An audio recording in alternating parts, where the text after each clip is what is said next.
All right, we are live. What is going on, everybody? Let me just get settled in here, sit down here, and then we'll get into it. What's going on, guys? I'm Jake the Lawn Kid. Welcome back to another episode of Lawn Fires, where the fires are hot, the lawns are green, and the questions are engaging.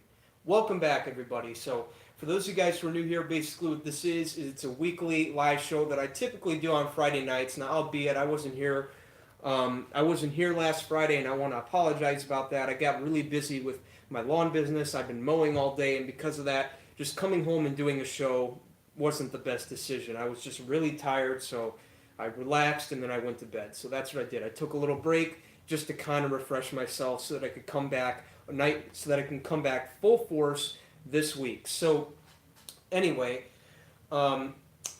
back to what I was saying. For those of you guys who are new here, basically what this is, it's a weekly live show that I do every Friday night, 6 to 7 p.m. Central Standard Time, where I talk to you guys in the chat live in real time, typically in front of a bonfire. Now we don't have a bonfire tonight because it's summertime here in Northwest Indiana, and because of that, it's a little too warm and a little too windy for a fire, especially to do it outside. So I'm in the house tonight, and we're just gonna go from there. But yeah, for those of you guys who are new here, like I said, this is basically a live, open format. You guys have questions, you put them in the chat, and I'll answer them. And I'll do that with you guys for the next hour or so, and then we go ahead and sign off. Anyway, you guys get the idea. Let's go ahead and get into the chat. Oh yeah, real quick.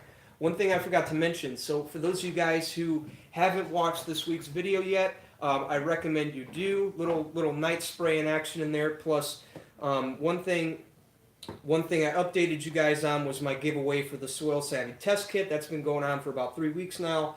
But I just officially announced the winner of that giveaway in that video. So if you're the winner, I suggest you go check that out. As you do have until the end of the week to get back to me before I re-choose the winner. Now, I don't want to do that, but that's just how it works. I have to be fair with these giveaways, and I don't want to sit on this. So I believe the winner was Jay Keithley. Anyway, go check that video for the winner. If you are the winner, make sure you message me. I replied to your comment with my email. Email me there your info, and then we'll get this shipped out to you sometime next week. So I'd really appreciate it if you can get on that as soon as you can. And then another thing I want to talk about here are these black diesel rubber gloves. You guys know that that safety is something that I take very seriously whenever I'm doing lawn applications. And let me just say that if you're looking for gloves that are very reliable, especially when it comes to spraying dangerous herbicides, pesticides, and all that, then these are your gloves. What I like about these gloves is that they take durability to the next level. You can be as rough as you want with these when it comes to spraying any herbicide. I promise you, it takes a lot to rip them. So if you're looking for a very durable glove, especially something that's going to keep you safe while you're spraying those toxic chemicals, these are the gloves you want. In fact, if you'd like to get 5% off of your purchase, then be sure to check the link in the description below the stream right now. You can find a link to the website where you can pick these up, as well as a coupon code JTLK for 5% off your purchase.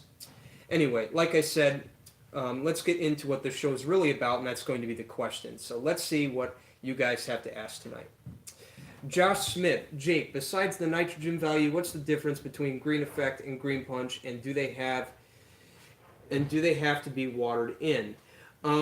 Josh Smith, as far as the difference between both of them, again, nitrogen value, like you said, that's very different. That's right out the box, that's very different.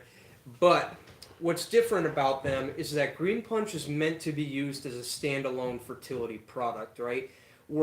And that's supposed to be used in the peak of the growing season. For us, that would be in the spring and the fall when it's very cool and we're getting a lot of rain and the lawns are growing so vigorously. So to compensate for that, we want to give the lawn a higher dose of nitrogen. And the green effect, what that's good for is lower nitrogen inputs in the summertime, as well as giving us that abundance of iron that we want to make our lawns darker than the rest. So that's really the difference between both of them. Green punch is more of a standard fertility product. Whereas Green Effect, it's also a standard fertility product, but it's mostly meant for the hot and dry periods when we supplement with lower amounts of nitrogen and micronutrients such as the iron to give us that extra dark blue-green look that we all know and love without stimulating additional growth. So I hope that answered your question, Josh Smith. Let's go ahead and get down the chat here. Connor Ward, what's up, brother? How you doing? Glad you got your first. I actually texted Connor before this saying, hey, man, you know, you might want to get in here and get your dirty first before a lot of the fans do, because, you know, first is a very prevalent thing here in the community. So I wanted to make sure Connor got that so he didn't throw a fit and cry in his embarrassment tonight. Connor Ward, I'm wondering how much it would cost me if I bought 10 bags of Milo from Home Depot at $10 a bag. $100? Not sure. Random channel, why don't you do a live stream when you are mowing the lawn? That's a great question, random channel. I don't know. When I mow the lawn, I get into go mode, right? And I really don't think about setting up the camera, but I really think I should do it. Stay tuned for that. Fred Kaminsky, if that's how I pronounce your name, like I'm not really good with names. Jake, how would you handle a large yard, 2 acres, when it needs a little nitrogen? Good question. Fred, I don't have a lot of experience with acreage, but I believe one of the things I'd recommend, especially no matter how big your lawn is, if it needs a little bit of nitrogen, kind of like a regular sized lawn, just feed it the same way. Now, the equipment you use might be a little different. You might want to use a tow behind sprayer, but that's a whole nother venture we can get into later on. If you want to email me, we could talk a little bit about that. But yeah, as far as treatment for a bigger lawn, I would treat it the same way as far as nitrogen. But if you want to save a little time, know that there are alternatives out there to, you know, cut back on some of the time. Like I said, for instance, pull behind sprayers. But yeah, if you want to give yourself a little bit of nitrogen, and you're looking to use Liquid Next products like the 1801 Green Punch, 21 ounces 1,000, with all these cool temperatures and rain we're getting, that'll be just enough to give us a little bit of nitrogen. Miguel Zamora, should I lay down Carbon X to bare soil before sod in Texas? I mean, why not? It's only going to help, right? Especially with that biochar content in there, right? All that's going to do is it's going to stimulate that microbial activity to make your soil higher quality. So you might as well put it down. It's only going to help. Josh Smith, what are your recommendations to prevent heat stress going out of town for a 9-day vacation? Good question. Well, like I said, like I'm going to say, and like Alan and everybody else in the community is saying, when it comes to combating drought stress, the only thing you can do is water, water, water. Now, if you have an irrigation system, pretty simple. Make sure you set it up to water 2-3 times a week, getting down a ½ inch of water each time. So that's gonna total at about 1 inch to 1.5 inches of water per week. Now, what was I going to say here? If you don't have a sprinkler system, if you have to water by hand, then maybe if you could put somebody in charge of it for you, like your neighbor, if you can have your neighbor come out and turn the sprinklers on and off for you, and you know, move them accordingly based on what you tell them, that'd be good too. Or if you could set up an above ground zone like Ryan Nord talks about and put those on a timer to come on to compensate for that 1 inch to 1.5 inches of water per week, then that would be the best thing to do. Now keep in mind, when you're not there, there's not really a whole lot you can do on your own, but if you can get a little bit of assistance to help you while you're gone, then that'll make that process a lot easier. All right, Mikey407, what's up, brother? How you doing? Welcome to the show. Connor Ward. Oh yeah, I just read that one. Love your channel, Jay. Keep up the great work. Thank you, Mike. I appreciate your dedication to the stream and the channel, brother. Lawn 120. I get black tips after using RGS. What am I doing wrong?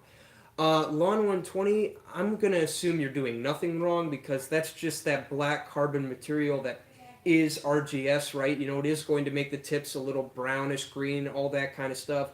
So I'd give it a good week, maybe water it in right after application, give it a good week, and you should be just fine.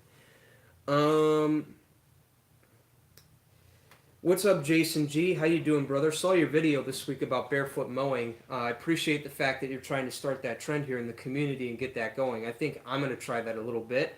And I got to say, man, I think that's a really great way to bring value to the community, as it teaches us how to enjoy and reap the rewards of the work that we put in, that is our nice green patch of lawn love. So, man, I got to say, thanks for posting that video. Really taught me how to enjoy my work. Um, yeah, Tim L. Connor did kill it with the PPE, man. I gotta say, he was out there in a freaking suit. He was wearing a mask. My favorite part was when his daughter came out and called him a safety Sally. I was dying laughing. That was hilarious. I don't know if he planned that or not, but I'm just gonna say that it wasn't planned because I thought that was pretty funny, pretty genius. C. Johnson. So with the 1/3 rule of mowing, if my mowing height is 3/4 of an inch, can I let my grass grow to 5 inches? That's a well.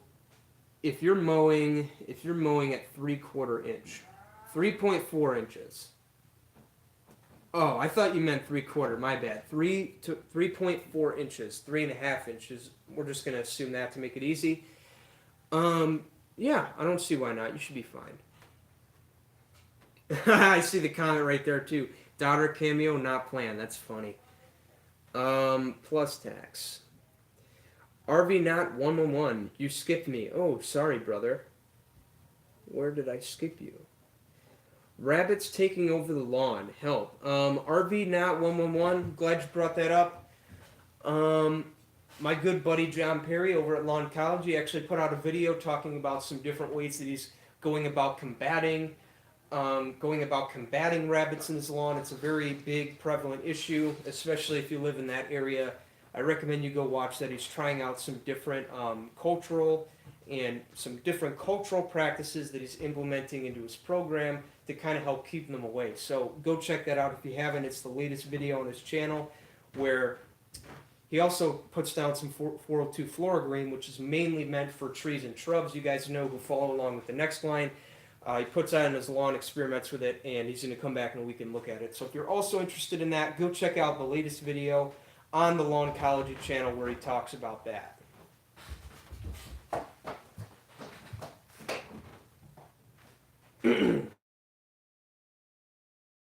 Smith, my neighbor went heavy-handed with weed control and he has brown spots all over. Will it grow back? Yes.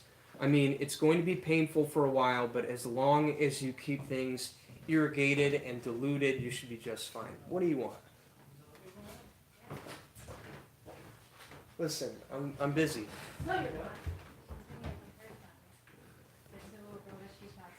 Josh Smith. Oh yeah, just read that. I just gotta check my laundry. Did anybody move it? Miguel Zamora. Oh, I just read that one. I was just in here. Yeah. Oh, I got lost in the chat. Ned Gallic applied GCF dethatch in April and May. Still a lot of dead matted grass holding things up. Is it still cool enough to do a light dethatch with pull behind tines with a little overseeding and biostim pack? Ned Gallic, I think once the temperatures get into the 70s, 80s range, you should be just fine to put down some dethatch. But in the meantime, I'd work on getting that soil right with the aerate product, breaking the bonds, opening it up so that you can allow that air, water, nutrient penetration to get deeper into the ground, because that's what we want, right? You remember, if there's one thing I talk about in lawn care, it's that airflow is key, right? If you don't have it, you're not going to have a healthy lawn. So make sure that you have all of that penetration happening, and you should be just fine. Remember, when in doubt, airflow is key. So make sure you have enough of that going on, and I promise you, your lawn will pay you back with the best results ever.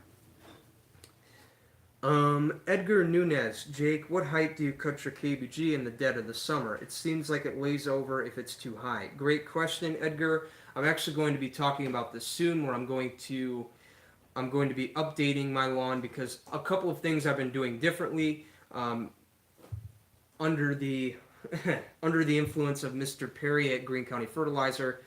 For one, I am upping my doses of Green Punch to 21 ounces 1,000. I'm doing that once a month. If the weather continues to stay cool and rainy like it has been, to compensate for that. And then another thing I'm doing in conjunction, because we are coming into the summer, is I am going to allow my lawn to grow out for a good week, and then I'm going to start mowing it a ½ inch higher than I have. So you guys know I've been mowing it at 3 inches, but now that we're coming into the summer, what I want to do is I want to take that up to 3.5 inches. So you guys remember who watched my first cut video, I said that for the first 3 cuts, we do 2.5. 2.5 with the more finer, 2.5 with the more final grass types, and then 3 with the more rigid grass types like the fescue. And then as we go on throughout the year, we want to slowly start to rise our mowing height up we want to slowly start to raise our mowing height up to the optimum height for the summer. And the way I'm going to do that is I'm going to take it up fairly slowly. So I did the first 3 cuts at 2.5 on my bluegrass and rye, 3 inches on the fescue next door. That's my LCN Lawn Revival. Check that out, link in the description below. I did that 3 times, and I raised it up a 1/2 inch going into the spring. And now that we're coming into the summer, I'm just going to raise everything up a 1/2 inch. So my bluegrass, I'm now going to be mowing that frequently. So about 2 to 3 times a week is ideally what you guys should do. Me, I tend to go crazy with it every 2 to 3 days. I'm going to be mowing that every 2 to 3 days at 3.5 inches. And then my fescue project going on next door, that's going to be raised all the way up to the top, 4 inches, and I'm going to be doing that once a week. Kylie. Hey, Connor, by the way, Kylie, Connor said hi. Hi, Connor. Yeah, they've had some nice things to say about you in here. Really? No. Oh. Let's see what we got here. Are they saying mean stuff about me? No. Let me see, I got caught in here. Juan Perez Felicino. I work, so just pop in to say hi to everyone. Oh, what's up, John? Good luck at your work, buddy. Tom Andrews, late to join the party from Lebanon, Ohio, NE Cincinnati. What's up, brother? How you doing? Welcome to the show. Ned Gallic, I don't see 90s anytime soon in Lowell. Well, like I said, Ned, the best thing to do, especially if you're still getting rain, you can continue to keep pushing your lawn with the 1801 Green Punch product if you're following my Next Step Liquid Lawn Care program, or if you're following my LCN Lawn Revival or any other products I'm doing. If you want to continue pounding the lawn with 3/4 pounds of nitrogen on the monthly, you can keep doing that. Not going to hurt a thing, as we are persisting in the cool and wet weather.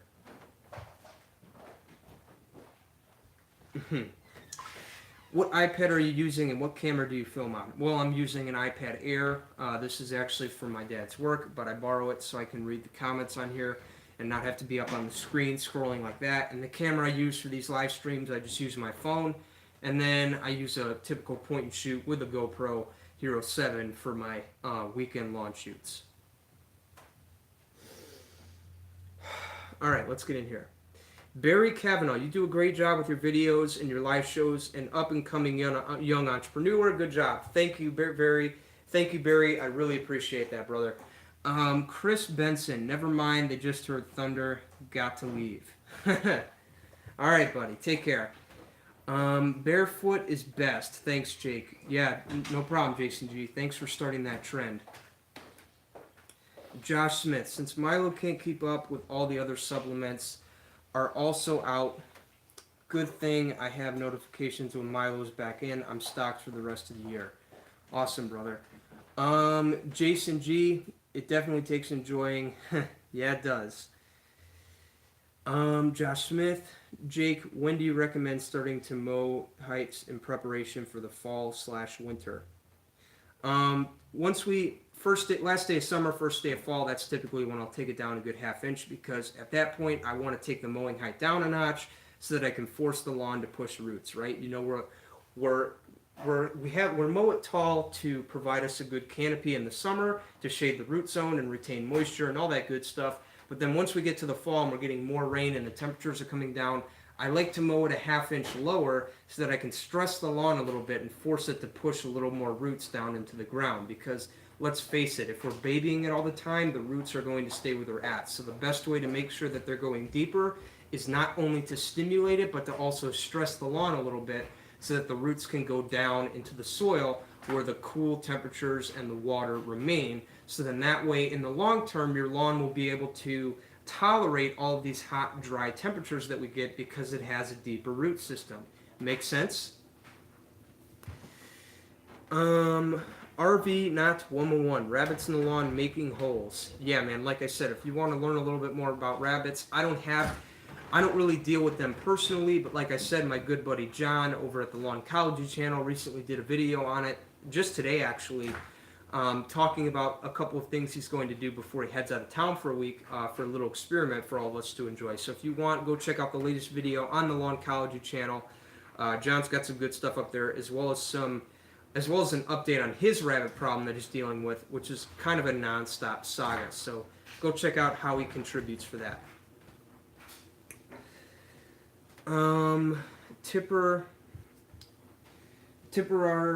Tipperary trad, if that's how I pronounce it.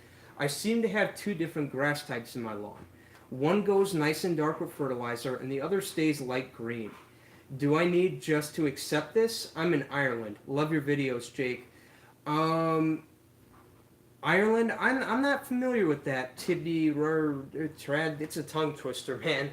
I'm not sure on that. I mean, the best thing you can do is just accept it, see where it goes as the year progresses. If it's good, I stick with it. If it's bad, well, remember that when fall time comes, you can always contribute with a good aeration and overseed. But then again, you live in a different climate, different part of the world. So I'm not very familiar with your grass types and your cultivars. So I'm not the best person to ask about that. But I appreciate the fact that you would ask. Good question. Orlando Caballero. What can I do about fungus? I think it's all this rain I've been getting. Orlando Caballero. I mean, the best thing you can do is put in a fungicide along with some good cultural practices. I actually did a video on the channel back last year, and one of the things I talked about in that video was that the best way to prevent fungus is not only to use a fungicide like propiconazole,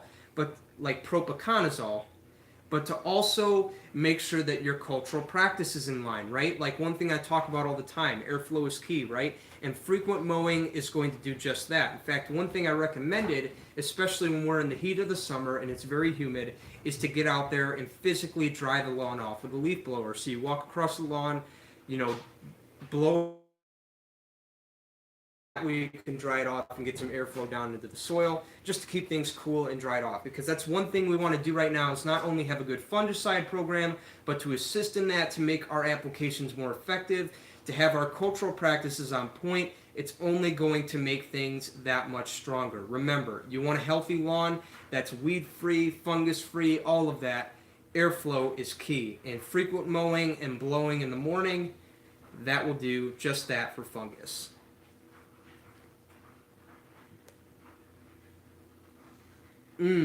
It's Gore-Tex. No joke. Do you want to go airsofting the 22nd?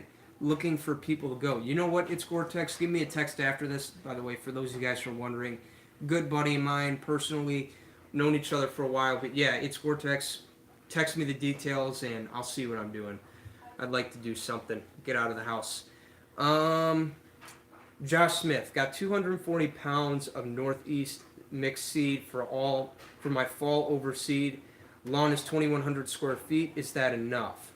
Well, there's no really fixed rate for putting grass seed down. It really depends on the severity of your situation. So if you want to play around with the rates a little bit to get 240 pounds spread evenly across that 21,000 square feet, you could do that, no problem. But then again, it really depends on the severity of your situation. I don't know your situation in particular, so I can't answer your question on whether or not that's enough. But I'm just going to assume that your lawn is like all of the lawns that I deal with, right? You've been watching the channel for a while, you've been doing everything right, you've been mowing, you've been fertilizing, you've been irrigating, and because of that, your lawn looks really good. And because of that, all you're looking to do is a light or a little heavy overseeding and some bare spots that might have not filled in. So what I would recommend is just make that 240 pounds work, put it across that 21,000 square feet you told me about, and you should be just fine. I've been mowing this year every 2 to 3 days. It has made a huge difference. The lawn care nut doesn't lie. Yeah, man, he is a great guy. I swear to God, that guy practices what he preaches. Great guy all around, especially if you're looking to learn the basics of lawn care. Awesome dude. Awesome neighbor too. I had, man. I miss the days when we were neighbors. Let's see. How do you prevent neighbors' weeds from invading?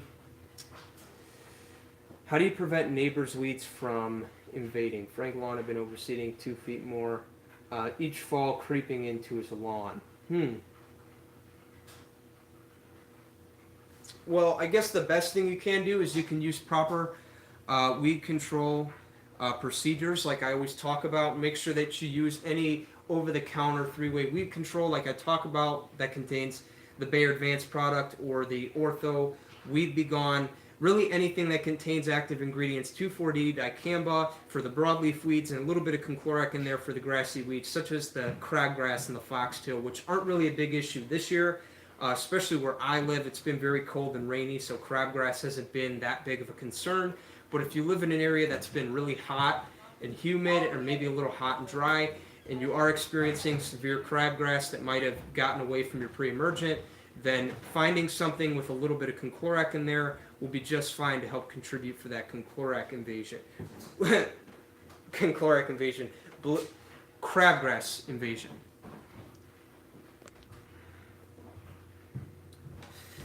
Chase Mathis, buying new construction home, finishing in January in Georgia with Bermuda.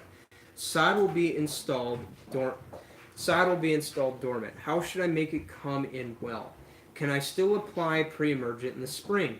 Chase Mathis, this is a great question. I do not know the answer. I've never done this before, and I don't want to take a chance by telling you something that I don't know, especially when if I did try to answer this, it'd be off the top of my head. Anyway, I just don't know. I'm not the best person to ask about it, but I have to do a little bit of experimenting myself, maybe, do a little bit more research, and then I could get back to you. But in the meantime, Chase, if you'd like to email me, I will put it here in the chat, sullivanjacob68@gmail.com.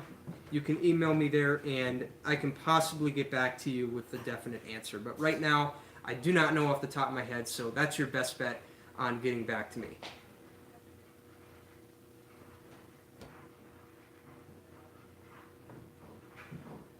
I'm not going to lie to you guys, I'm a little out of it today. Like I said, I worked today. I'm tired.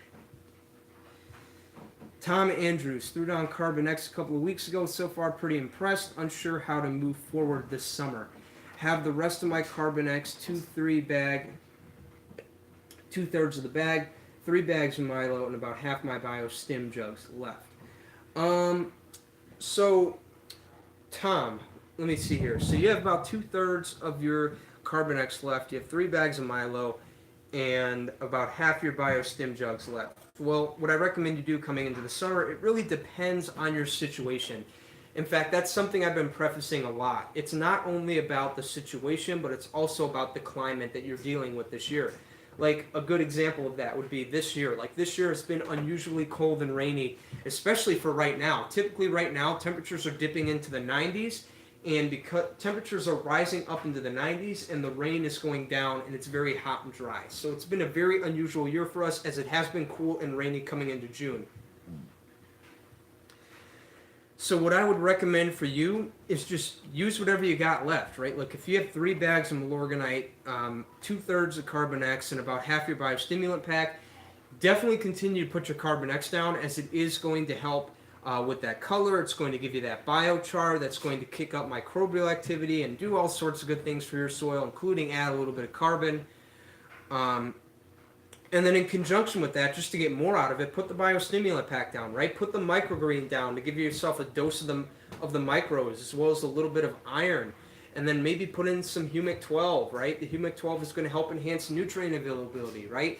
And then put in some RGS to stimulate root growth, and some aerate to help open up some soil to help open up the pores of the soil and break the bonds to make more room for that root growth, right? Just put all 4 of those products down. Really put everything down. It's only going to help. Now the Milorganite, I would keep that separate from the Carbon X. I mean, you probably could put them down together. They're not going to hurt anything. But because we are coming into the summer, right, we don't necessarily want to pound the lawn with nitrogen, right? The best thing to do is to come on slowly, especially even if you are dealing with these cooler temperatures, right? Make sure if you are putting down any nitrogen, 3/4 pound is going to be the highest that you want to go. But if you do get hot and dry in the summer, like I said, you might want to compensate by lowering your nitrogen rates to about 1/2 pound per 1,000 square feet. Just remember, use your products based on your situation, like I talk about. If it's hot and dry, lower the rates. If it's cool and rainy, higher the rates to make sure that you're getting full efficacy out of the product. As like I talked about in my last video, you want to make sure that you compensate for cold and rainy weather by applying more nitrogen than you think to make sure that it's being utilized, as the rain can flush everything out. So I know I rambled a little bit there, but I hope that helped you out there.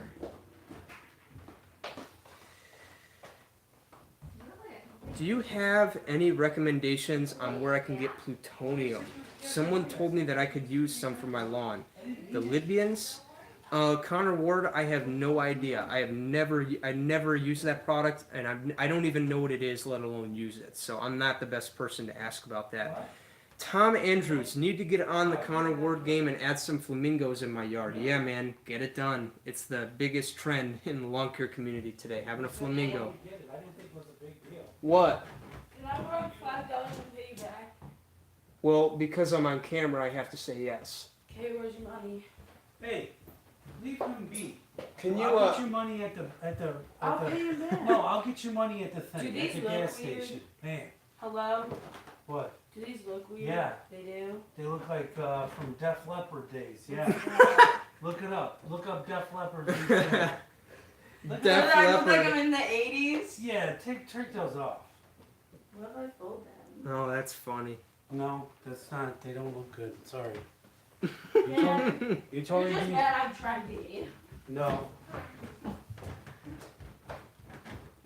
I can't win around here. Josh Smith, I wonder what the new go-to product will be.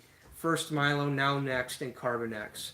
Yeah, man, I get what you're saying. Well, really, they're all good go-to products. It all depends on which one you can get, right? It doesn't really matter. They all nurture your soil in different ways, but it's all about which one you can get and which one's going to, provide you the most simplicity as far as application. Hey, Silverback. Hey, you know what's funny? While anybody's in here, do you have any pest control questions? No, I don't have time, buddy. Sorry. Yeah, he's got to take the girls to the fest tonight. What time will Grandma be here?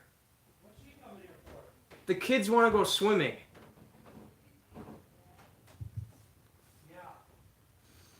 Yeah. Jake told my boss it's lawn fire time. He rolled his eyes and said, "Don't be mad. That you're being dominated, bro." I love that. That's funny.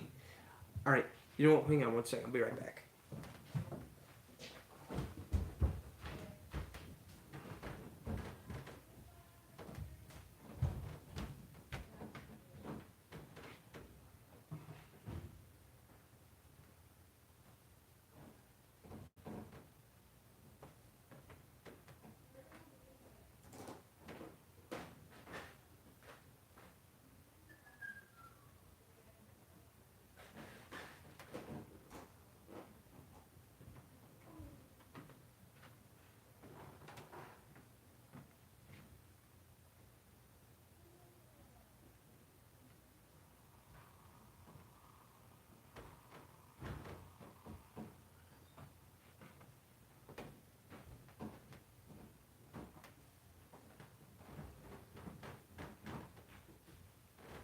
All right, I'm back.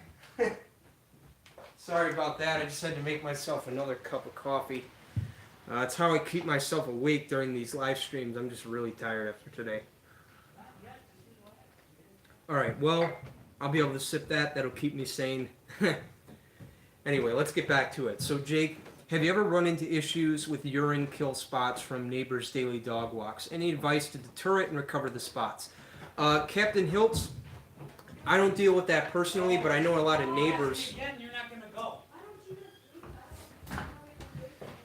So, yeah, Josh Smith, Captain Hiltz, this isn't really something I deal with personally, but I do have a neighborhood that have made a lot of complaints about it. But I think my neighborhood's HOA is finally starting to take that seriously, because they are providing little baskets, little trash cans that contain bags, as well as signs that say, "Please pick up after your dog." And a lot of my neighbors are picking up signs that say, like, "Please be respectful. Don't let your dog pee or poop on my lawn unless you're going to clean it up."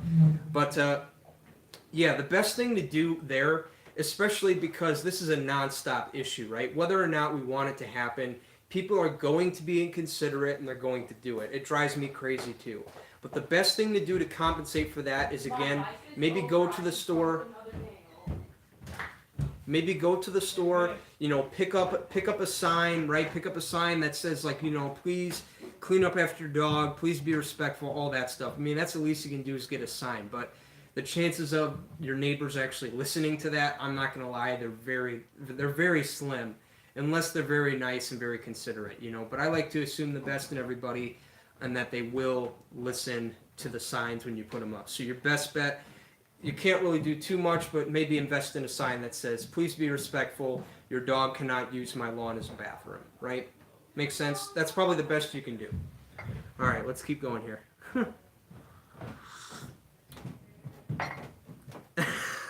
Connor, I will lend the money, dude. You are the best, man. By the way, Connor, when are you flying me out to Utah so I can come mow your yard? Here's the benefits you're missing out on, Connor. Free labor, and you don't have to pay me for anything. I'll come out there and I will do the best job. In fact, you know what? To add a little more value to that, I will teach you how to use a string trimmer, because I know you tell me if there's one weakness you have, buddy, it's string trimming. And I would love to come out there and teach you how to use a string trimmer. I like to consider myself the master at it. In fact, a lot of people ask me, "Hey Jake, how do you lay down a tight edge with it? How do you lay down a clean trim with it?" I would love to come out there and teach you how to do that. So how about that? You fly me out there, I'll cut your lawn for free, and I'll teach you how to trim like a pro. What do you think, Connor? Probably say no, because, you know, probably say no because he enjoys it too much, and I'm fine either way, but it's all fun here. Connor needs a DeLorean. Oh, yeah, that's funny. That's a reference to, for those of you guys who don't know what he's talking about, Connor Ward, he's like the biggest lawn rebel in the community here. And oftentimes in his videos, he'll be wearing all these shirts from like the 1980s. And one of them that I actually like personally is the Back to the Future shirts that he wears. That'd be a great way to compliment that. That's pretty funny. So Phil B, that's funny. I'm sure Connor would get a kick out of that.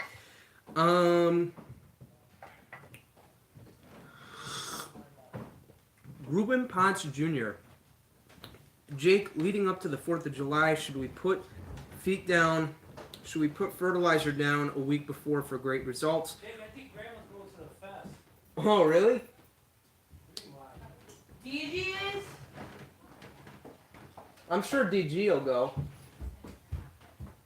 Bye, Blake. Bye. Wait, are you all going to the fair? Yeah. Man, that's bull. How come nobody told me? You said you had home party. Maybe I can get a ride.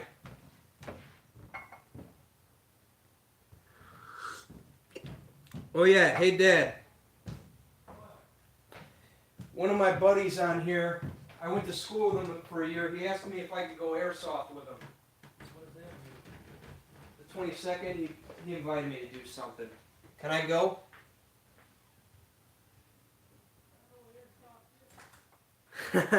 Neither do I, but I just want to get permission to go. All right. You guys are the best. Jake, leading up to the 4th of July, should we put down fertilizer a week before for great results, or when do you recommend? Green Effect and Green Punch also have Milo. This is a great question. So, for 4th of July, if you really want to dominate, get things down a week before. In fact, I'm actually going to be messing around about a week before 4th of July. You guys know that that's typically when I'll do my double dark cocktail. But if these cool temperatures and rain continue to persist, I'm actually going to be doing something a little extra special for the 4th of July to make sure that my lawn stays green and vigorous during this time. So stay tuned for that. And make sure that you stay tuned in. So make sure that you subscribe to the channel and tune in to my Next Step Liquid Lawn Care playlist, where I will be talking all about that when the time comes. Stay tuned.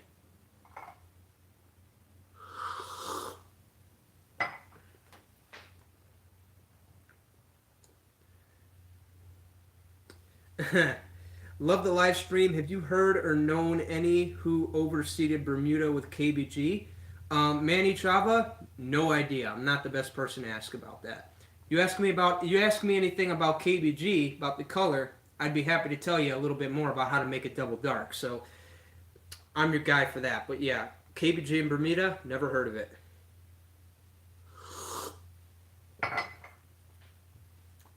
Jake, you should go to the fair with them. Do you do live stream from the fair? Yeah, I should, but I don't have a good connection for that. So unfortunately, I'm not going to be able to do that. Kevin Morante, have you ever used Speed Zone Weed Killer? The answer is no. I have never used it before, but based on what I've heard about it, it's a professional use product and they're downscaling it for the homeowner. I'd like to get my hands on it and give it a try and possibly compare it to the homeowner ones. Now, I know that's not a fair comparison, but I think it'd be cool to see the results and see how it. Hey, Who you talking to? Oh, sorry. I got my show down here. Sorry. You guys here to go swimming? Yeah, I'm the crazy. No, I can't. I'm the crazy person.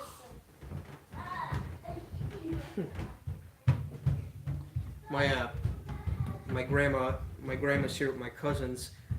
She's having a little trouble with her pool back at her house, and she asked if she could bring the kids over and swim here, and I said, yeah, why not? I don't care. Hey, Is a soup hamburger okay? what? Soup's hamburger okay? Yeah, I don't care. Thank you. You're welcome. Hi, James. They're excited, aren't they? Yes. Yeah, We're gonna last 5 minutes in here because it's cold. I know. I don't get why they wanted to come tonight, but whatever. Michael Jamora, Jake, can you mix Carbon X Milo with Ironite in the spreader or first and Ironite separate? Miguel Zamora, mixing them together, definitely a big no-no for me. You don't want to mix two products together in the hopper. Do them in two separate applications, especially if you're not pressed for time. But yeah, have I ever done Ironite with Carbon X or Milorganite? No, I haven't. So maybe something that'll happen something that hasn't happened yet, but probably will happen in the near future. So stay tuned. Fred Kaminsky, Jake, just did a throwdown to Connor. Yeah. Man, Connor didn't stay in here long enough. Can you turn Milorganite or granular fertilizer, for that matter, into a liquid fertilizer to spray out of a hose end sprayer? If so, how much per thousand? Joe Reish, that's too much chemistry for me. I've never tried it before. I am not your guy for that. But I appreciate you reaching out and asking that. But that's not something I've ever tried. That's not something I really know about, let alone actually trying it. So I'm not your guy for that. But good question.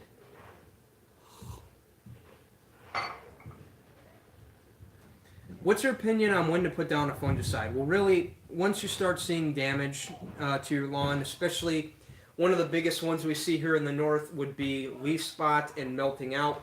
They used to be termed one disease, but now they're separate. But leaf spot is known to show up in the hot and humid weather, whereas melting out is meant to show up in the cold and rainy weather. And we see a lot of that in especially bluegrass lawns. And I typically like to treat my lawn when I see that present. That's typically going to be around late May, early June, and that's also typically when the temperatures will start to get a little hot and humid. So, but this year's been unusually cold and rainy, but so either way, I like to get my fungicide down sometime right now, sometime between late May and right now, to make sure that I can, stop what's there and prevent further fungus from happening. Now, keep in mind, you're probably not going to get everything on the first application, depending on how severe the problem is, so you might have to do a repeated application. So as far as how often you'll have to do that, make sure you read the label of the product you're using and look for the disease you're treating. It should tell you right there, front and center. A good example would be if you're trying to control melting out with propiconazole, then they typically recommend 1 to 2 ounces a thousand every 14 days until the problem is no longer showing itself. Make sense? All right, next question. Edgar Nunes, how do I make my KBG double dark, brah? That's a good question, brah. Well, as you guys know, my favorite cocktail for double dark is going to be 6 ounces of 700 green effect and 9 ounces of 002 microgreen. Now, the benefits you're going to get from this are, number one, the overabundance of iron with both products combined. You'll get about 9% total, but again, the amount you're getting varies depending on the application rates, but 6 to 9 ounces per thousand for both of them. you're going to get a lot of iron, so that's pretty good. And then in conjunction with that, you're also going to get an abundance of micronutrients, which is important. Put those micronutrients down right now to make sure that you're filling in the gaps and overall improving the overall performance of the macronutrients that we're applying on the monthly, just to kind of help things out there. So that is how you make your lawn double dark. I've actually done a couple videos on it in the channel. Just look up next double dark cocktail. My video should come up.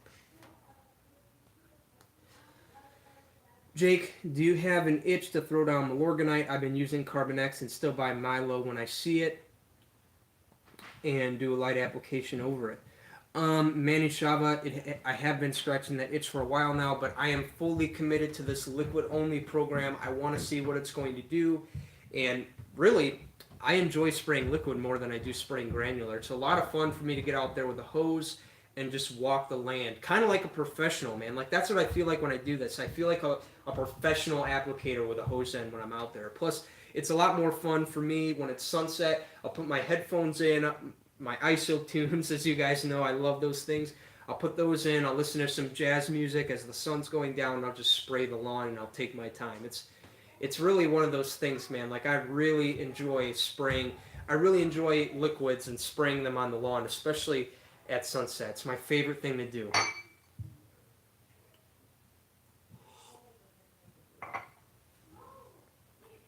You skipped a bunch of questions. Eric Von Weddle, I am so sorry about that. I am just too excited getting into these questions here. I'll give you a ride, Jake. Be there in 5 to 6 hours. That's funny. All right, Jason G. I will see you at midnight tonight.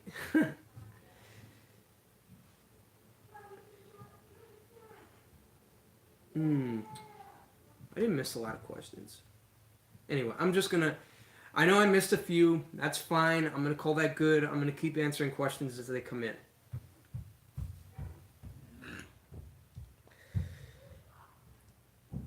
Jeff, I read you can dissolve 1 cup of fertilizer in 1 gallon of warm water and apply directly. Not sure if you could get it concentrated enough to spray. Yeah, not sure if you can get it concentrated enough to spray. Yeah, Jeff, I agree with you. Never tried it before, not sure about it, which is why I don't do it. Ruben Ponce Jr., what are your goals for lawn care? Own a company or just doing this for fun? Well, Ruben Ponce Jr., my goal is to grow my company to a point where I have crews going out there and doing the work for me, and then I just have to do the old boss thing of checking in on them once in a while, and then I could have all the fun and make the videos and do all that stuff. But yeah, really in the long term, I'm looking to run my business for now, grow it to as big as I can, and then once I get to a certain point in my career, I'm looking to sell that business and possibly do this full time if this YouTube channel does very well, which I believe it will if I continue to stay committed and just stay passionate, stay hungry, and keep putting out videos, because I really love doing this, man. I love teaching you guys how to maintain your lawns. It's so much fun for me to do this on the weekly, and I would love to do this as a full-time job someday. So that's why I'm grinding it out right now, so that I can make this a potential career for myself by the time I hit 30. That's my goal, Ruben Ponce. What's up with the brah thing? Is that from a movie or something? No, brah. I don't know. It's just a lot of fun to say, brah. Joe Grass Top Notch. What's up, John? If that's how you... I forgot your name, buddy. Grass Top Notch Lawn Care. What's going on, brother? How are you? I haven't talked to you in a while. Kevin Morante, have you tried the Simple Lawn solution that Ryan Knorr uses? No, I haven't. I've been too busy using the Green County Next products. But based on what I'm hearing, if you're looking for something that adds a little simplicity to spraying liquids, it's a great product. Now, if you'd like to learn a little bit more about him, I suggest you keep watching Ryan Knorr's videos, as he talks a lot about that product and the simplicities that they add to your liquid program. So, great product from what I hear, but I've never used it. What's up with that overexposure? You guys don't have a problem with that, right? Here. Turn that around. There we go. Now it doesn't look so bright. You guys know how I am about that.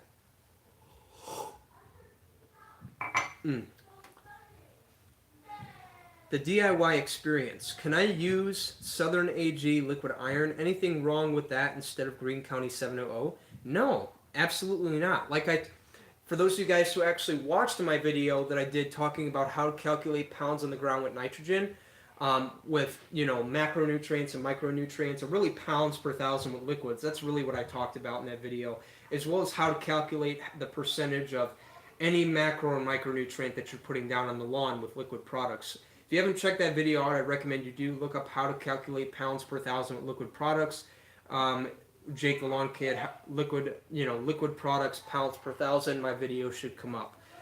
I actually mentioned that product in there as a great alternative for those of you guys who aren't interested in the Green County Next products. Because let's face it, right? As much as I tell you guys how much I like these products and how they give me good results, I know everybody's not going to be interested in them, right? So I was kind enough to provide you guys some alternatives there, like the Southern AG chelated iron. Nothing wrong with it. Good product, especially if you have a small 1,000 square foot plot of grass. Great single-use product. It'll give you results in about 6 to 7 days. So great product to use, no doubt about it. DoMyOwn.com. Pick it up. How long after laying new sod should I wait before cutting it? Well, Eric Von Whittle, I don't really have a whole lot of experiment with this, but what I recommend, I don't really have a whole lot of experience with sod, but what I recommend you do is make sure that you're watering every day, especially when you get the sod in, right? You want to water, for the first 30 days, you want to water morning, afternoon, evening, keep that sod wet, water deep, get a ½ inch down each watering, and then after that 30-day mark, again, you can start backing your watering down to like 2 to 3 times a week, ½ inch each time, and you should be just fine.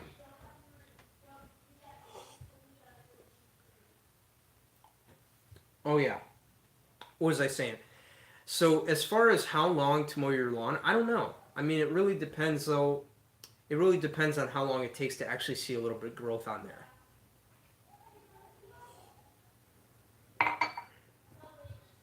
So stay tuned to Eric Von Whittle. Manny Shava. I know everyone loves to joke about Doc Super Juice. Has anyone tried any of their products like the Anderson's PGF? You should do a non-biased review on these products. I use Super Juice. Manny Shava, no, I haven't, and it's not an interest I have in mind right now, just because of all the other projects I got going on right now. But maybe in sometime in the future.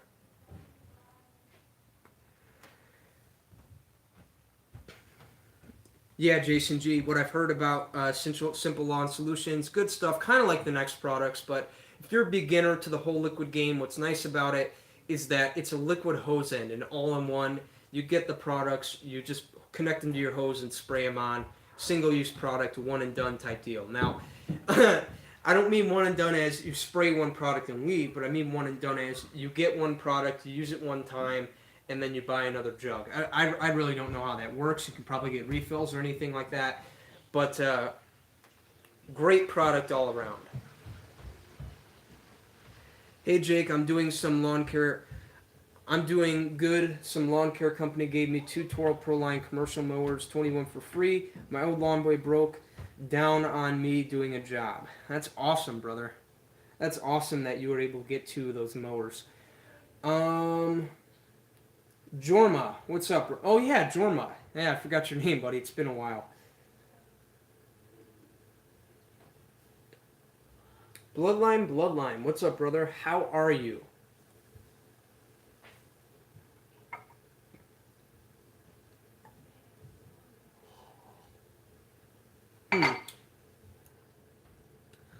Brad Abraham. I applied some weed killer a little late in the season.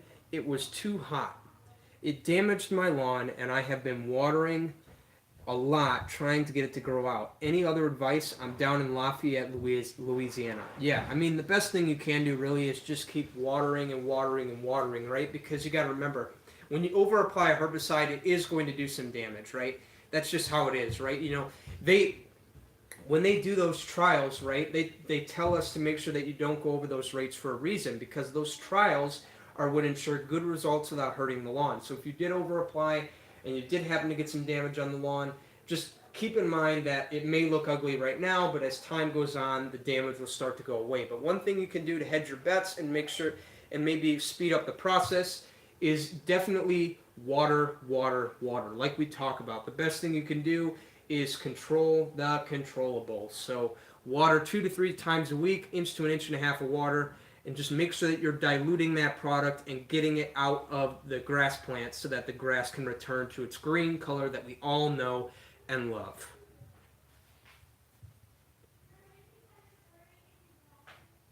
Man, a lot of people in the southern Louisiana, New Orleans part. That's crazy. Interesting. All right, any other questions? I know, first off, I want to apologize tonight. You guys know I'm typically a little more, I typically flow through these things like butter sometimes, but sometimes I'm a little off my game. Like tonight just happens to be one of those nights, I'm a little off my game tonight. I want to apologize about that. I had a lot going on this week with lawns and all that. I'm completely whooped, and I want to apologize about that. I will work on that in the future. I hope you guys understand. But yeah, if you guys have any other questions that you would like me to answer, I would love to stay on a little bit longer and answer them.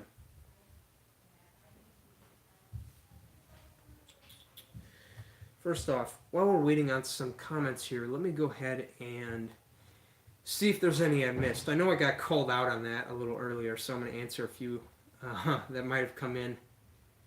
Man, we only got 11 people? Really? Hang on, let me refresh the feed.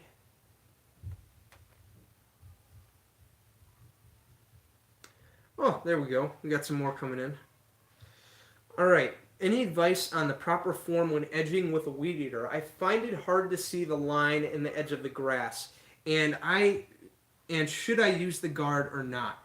Okay, so Edgar Nunez, I understand what you're saying.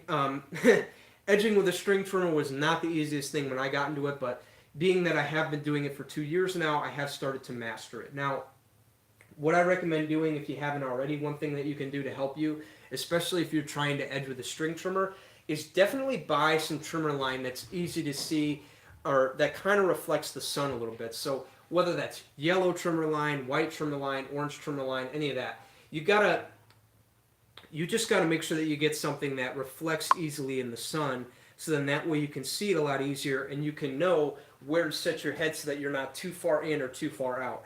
And then as far as keeping this trimmer straight, I'm just going to be honest with you. There's no shortcut or anything. It's just practice. It's just work, right? You need to practice doing it, and I promise you, the more you do it, the better you get. The more you do it, the better you get. It's like swinging a golf club or riding a bike. Anything like that, the more you do it, the better you get. So just remember that. It's all about making sure that you can see your line and where it is and seeing how long it is and making sure that you can hold that trimmer nice and still and learn how to walk and hold it still and walk in a straight line, right? It's not the easiest thing at first, the better you get, because I'm telling you, it's really hard at first to hold the trimmer still, especially when you're edging with it, but when you kind of develop a little bit of muscle memory for it and you start to become a little more comfortable with it, I promise it will become easier and easier for you. And as far as whether or not to use a guard, it would be kind of biased for me to say that because I've been doing it with no guard and that's just what works for me, but it's really all about what works for you. If it's comfortable for you to do it without a guard, do it without a guard. If it's comfortable with a guard, do it with a guard, right? It's all about what's comfortable for you. Now, personally, if you can do it with a guard, that's what I would prefer because you guys know I don't use the guard when I use my trimmer, but that's just because of what I prefer. But if you can get away with it, but if you can do it with the guard, that's awesome. In fact, I recommend you do that because safety is something I take very seriously with my videos, even with mowing, right? We want to make sure that we stay as safe as can be.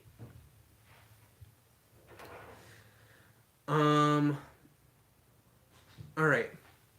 Hey Jake, I got some sod cheap to fill in some bare spots, and I've changed up some landscaping. Does KBG have a chance in a shady lawn? Well, I'm going to be honest with you, Daniel, it really depends on the variety, right? I mean, it really depends on the variety. I don't know off the top of my head, but all I can tell you is that just figure out what variety it is, right?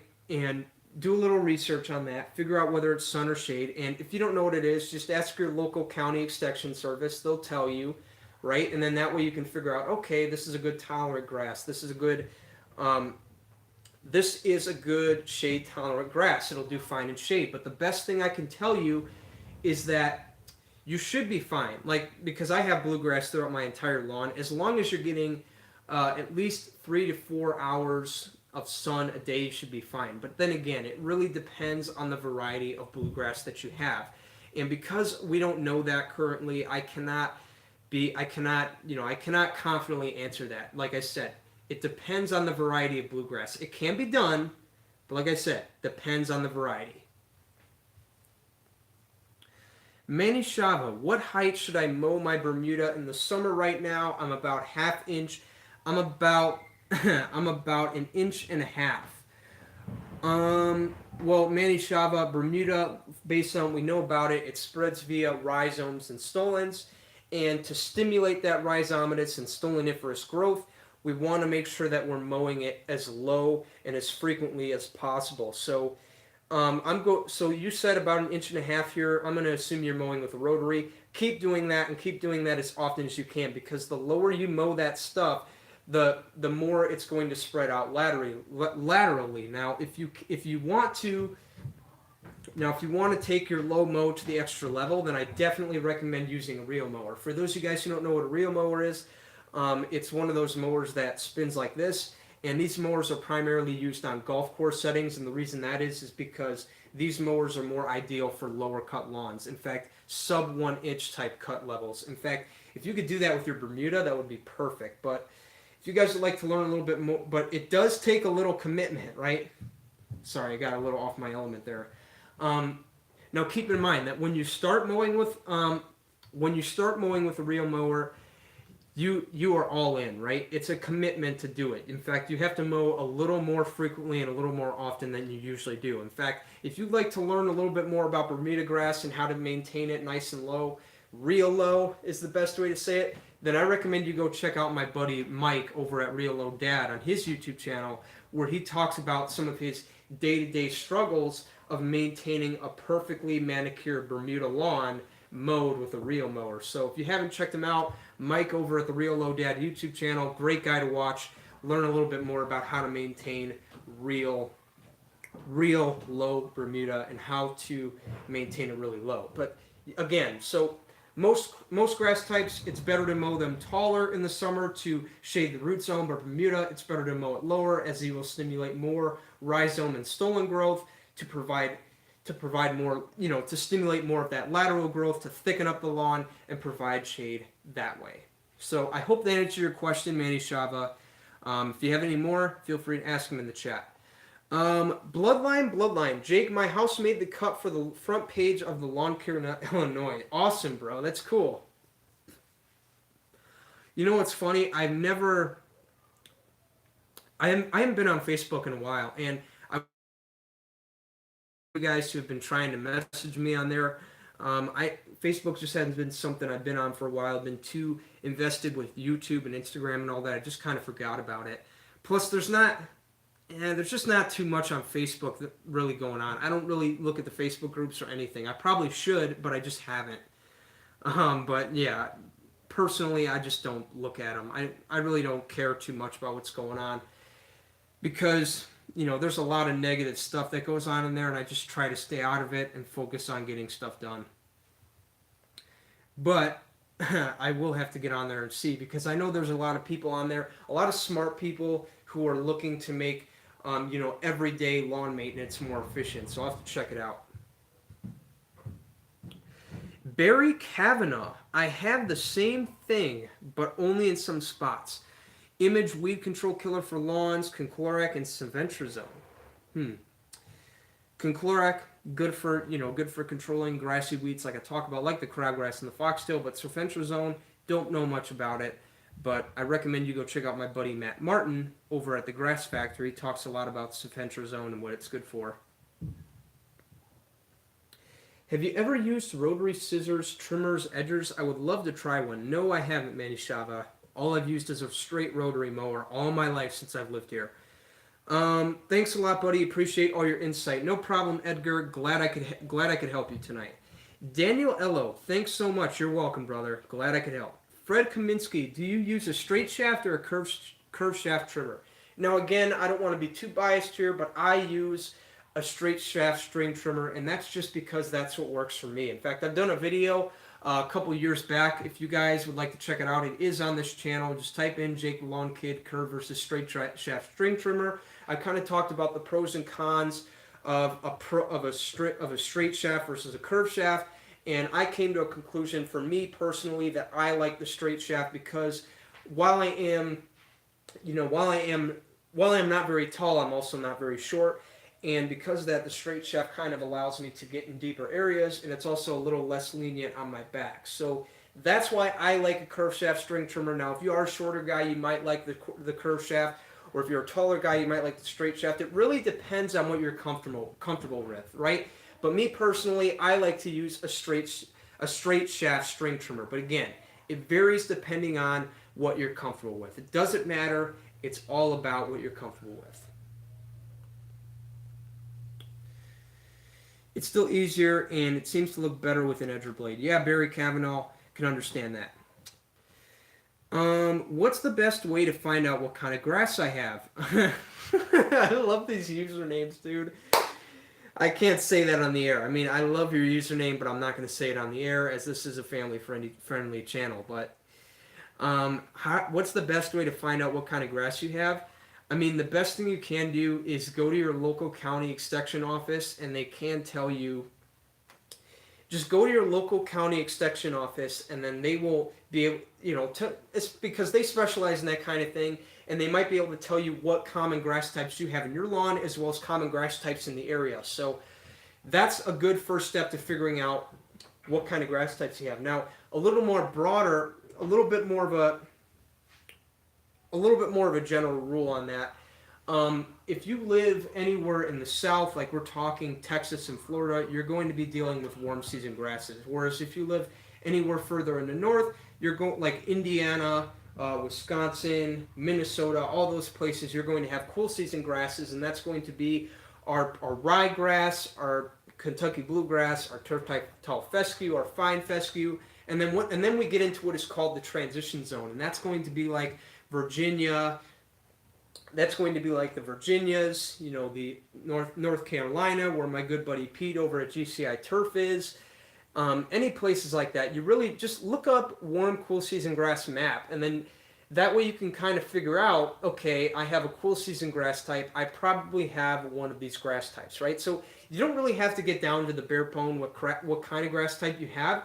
Just assume that you have a warm or a cool season grass type, and then take care of it according to what I tell you guys how to do on this channel. So if you have a cool season lawn like Kentucky bluegrass, for example, mow and irrigate and fertilize that according to how I tell you that. If you have a fescue lawn, mow, fertilize according to what I tell you there. If you live in a warm season zone,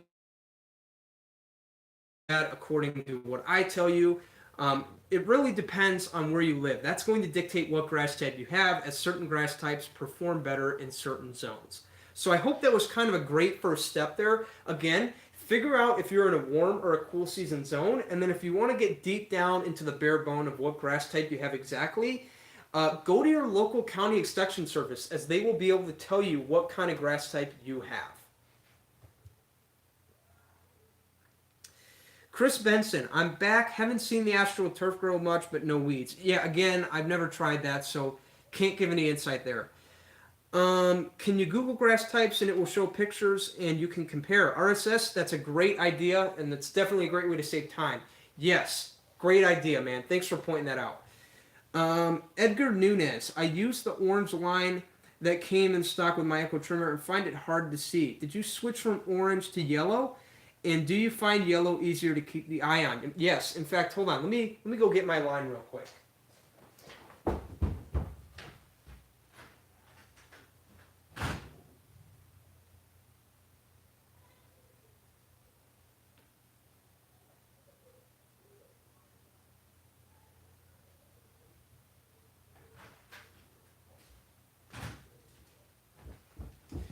Okay, so this is the trimmer line that I use right here, and this isn't typically what I use. This is more of a heavy duty. If I had to guess, it's about point nine zero thickness, whatever you want to call it. Anyway, I like to use yellow trimmer line because it's easier to see as it does reflect off of the sun a little bit. It's easier to see both in front and behind the sun when it spins.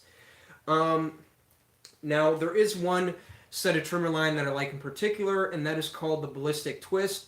It's basically yellow trimmer line. It's kind of got a weaving texture to it, and the reason I like it is because it's easy to find. You could pick it up at pretty much any. Tractor Supply in the area. They'll have it. I like to get the .80 thick, the yellow twine. And another thing I like about it is that they even put in a little cutter with the kit to help cut your twine. So cutting twine has become a lot easier. You don't have to resort to scissors or knives or anything to cut that, which can be a little dangerous because they provide a little cutter to help you cut the line easier and efficiently. And then of course my favorite head to use when I'm string trimming is going to be the Echo Speed Feed head. I love that for a lot of reasons, both commercial and residentially. In my business I like it because all I have to do is keep a spare roll of twine in my pocket, and then when I run out I just take it out, run it through, crank the head, start the trimmer up, and then I go back to work. I love that so much. It's very nice, easy to use, and it adds a lot of efficiency. But then again, my favorite go-to line, you could find it at any I keep forgetting the name, Tractor Supply. You find it at any Tractor Supply, couple bucks, .80 thick, that's what you want. The thinner stuff is kind of easier to cut with. Great stuff. I'm telling you, the Ballistic Twist, you could find it at Tractor Supply, no problem.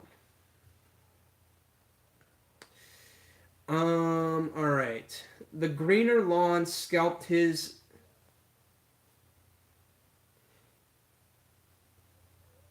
Wait, what are you talking about? Are you talking about him scalping his lawn? Yeah, CC, I heard about that, man.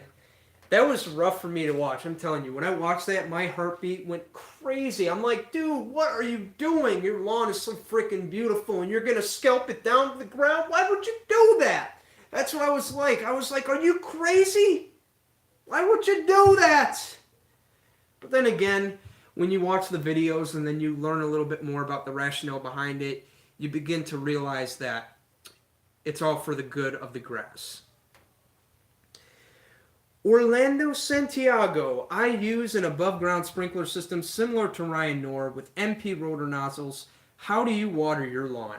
Orlando Santiago, I've actually done a video on this about a year and a half ago. If you want, you could check it out. Type in Jake the Lawn Kid, how to water the lawn. That video will kind of explain a little more in depth, but to sum it up, basically what I do is I use an impact sprinkler, and I use an impact sprinkler and I move it around my yard. And as you guys know, one thing I'll talk about in the video is that you want to make sure that you measure how long it takes for your sprinkler to put out a ½ inch of water, because that's how much you want to put out in a single watering. And that's how much you want to put out in a single watering.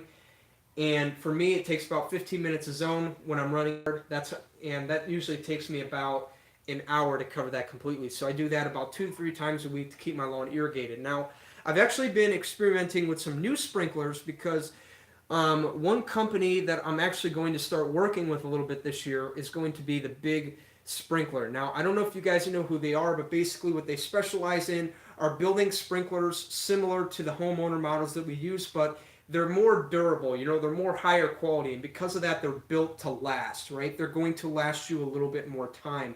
In fact, I just got 3 of their new homeowner models, which I'm going to be talking about very soon. I got an impact, I got a rotor, and I got a wobbler. So we got some interesting irrigation stuff coming up very soon. So if you're interested in that kind of thing, learning a little bit more about how to irrigate your lawn, as well as some great alternatives to some of the cheaper sprinklers out there. If you want something that's going to last, I highly recommend these sprinklers. Again, if you want to hear more about them, then make sure you stay tuned to the channel, where we're going to be talking a little bit more about lawn irrigation very soon. But again, in the meantime, you can check out my video that I made a year and a half ago, how to water the lawn. Just type in Jake the Lawn Kid, how to water the lawn. My video will be the first to come up.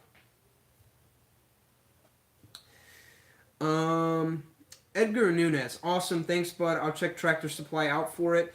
And in terms of the speed feed head, do you jump bump it on the ground while hitting the grass to feed out more line? That's a great question, Edgar. Now, here's the deal. Personally, when I am bumping the trimmer head, I like to do it on the concrete as much as possible because if I do it on the grass, you're more likely going to scalp an area. But me, I've been doing it very long. Me, because I've been doing it long enough, I'm confident in myself that I can do it in the grass quick enough that I'm not really going to cause any scalping or any damage like that. So what I like to do, again, is like I said, stay on the concrete with it and extend it as much as I can. But if you do end up in a situation where you're very far away, there's no concrete nearby, you can do it on the grass, but make sure you're really quick with it so you don't scalp an area of the lawn, because that is what will happen with a string trimmer. So make sure that you're very ginger with it, right? You bump it on the ground, take it off, right? You don't want to let it sit there because you will scalp the lawn. So make sure you are careful with that. Kevin Morante, what's the deal with the air nozzle sprayer you were using? Are you talking about the hose end sprayer? The hose end sprayer. Oh yeah, that's something I'm going to be talking about very soon here on the channel. In fact, I want to talk a little bit more about sprayer calibration because you guys know that's one thing I've been prefacing a lot this year as well. Sprayer calibration. It's important to calibrate your sprayer so that you understand how long it takes to output a certain amount, so that you can cover your lawn in the most efficient means possible. And it also makes mixing a lot easier because then you know, okay, so it takes me this amount of time to spray out 3 ounces of something. It takes me this amount of time to spray out 6 ounces, right? It really depends on the product you're spraying, but it's a good idea to understand how to calibrate your sprayer. So then that way you can understand certain things like, okay, this is how long it takes to output a certain amount. But then again, like I said, back to what I was saying. Oh yeah, yeah, I lost my train of thought.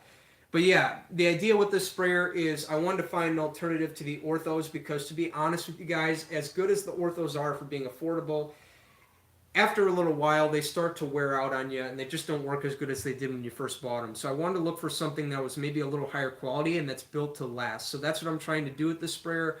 I want to see, because it is a little higher priced and it is a little higher quality compared to the ortho, I want to see if maybe it's something that's built to last a little longer compared to a $9 or $10 sprayer like the Ortho or the Chameleon. So I hope that answered your question. Yeah, Kevin, that's the sprayer I was talking about. So what it is it's a Chapin all-purpose professional. You could find them at Menards for like $20. And like I said, they're a little more, because they cost a little bit more, they are a little more higher quality compared to the Ortho and the Chameleon. And again, I'm just looking for alternatives for me that make spraying the lawn a little easier and a little more comfortable without having to worry about my plastic sprayer breaking down after 3 weeks of spraying. Hope that makes sense. Pest the Lawn Ginger, what's up, brother? From Utah, how you doing, man? It seems we've got a lot of lawn people in Utah. I love that, man. I'll tell you what, I'll have to take a trip down to Utah someday and we'll have to do something down there, like a meetup. In fact, I don't know if you guys know this yet, but John Perry talking, and I don't know if it's official yet, but we're planning on the first week of July on getting together and doing an episode of Lawn Fire. So I'm really looking forward to that. It's going to be really exciting, man. I cannot wait to sit down with him and talk some lawn care and some business. Hop Hop's Oregon Gator Speedload trimmer line is awesome. It comes in cartridges, but it's more pricey. Yes, Hop Hops. Getting it in cartridges is a little bit better, as it will last you a little bit longer, but then again, it is a little pricey. Thanks for the warm welcome. Be great to see you. Yeah, man, awesome. What's up, Jason? Just hanging out. Pest and Lawn Ginger. Yeah, he's pretty close. Steve is getting tired. Well, that's what I want to do here, right? I kind of like the fact that I could put people to sleep, right? Because it's kind of relaxing. That's how I think about it. It's therapeutic because we come home after a long stressful day, and the fact that I could talk and put someone to sleep, I'll take that as a compliment.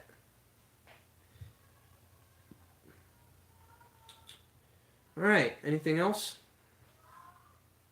I'm down to stay on a little longer. I got nothing going on tonight. Plus, I'm really into it, as you guys can tell. So if you have any questions, leave them in there. Let's take some notes here.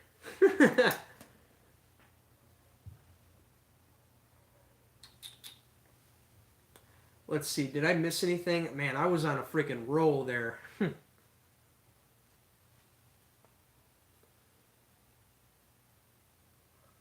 Jake plans on college, turf management degree, watershed science, etc. Captain Hiltz, I plan on going to Purdue. I'm not trying to go there for legit college, but I do want to go there, take a couple classes in business and turf management, primarily the grass management, because while I know a lot, I want to increase my credibility in the industry by kind of getting education from the professional perspective, right? Because while I have a lot of people here who were good influences to me on getting me started, and while I am doing my own research, it'd be a good idea to go there and just to kind of listen to what the pros have to say about it from a scientific standpoint, and overall just gain a little more credibility in the field. So that's my plan. Do you find it easier walking backwards or forward when edging out with a trimmer? Edgar Nunez, backwards is easier for me, because when I edge with a string trimmer, I like to go with the flow, right? If the head spits counterclockwise, because when I trim or edge, really, like I said, I like to go with the flow. If the head is spinning counterclockwise, I like to walk in a direction where it doesn't feel like I'm fighting the trimmer. I like to walk backwards all the time, as it is easier to maneuver the trimmer and get a cleaner cut. But when I'm edging too, I like to walk backwards, and I typically like to do my edging from the grass too. I know you didn't ask about that, but I know that's another question I'm going to get. Hey Jake, which side of the sidewalk should I edge from? Should I do it from the sidewalk or from the grass? Now, I like to do it from the edge, and like I said, I like to hold it up like this. And when you do it from the grass, you kind of get that little 60-degree slope edge going on there that kind of makes things stand out and look that much more professional. But then again, not the most ideal thing to do, especially if you have a really bad crabgrass problem, because that will allow for soil to be exposed, and that soil can then get cooked, dry out, and then weaken the lawn that's there, and then that's more TLC that you have to get to the edges to keep them dry, to keep them wet, and that's not something I want to do. So I understand what you're getting at there, but definitely walking backwards is my go-to, as I do like to go with the flow of my trimmer head.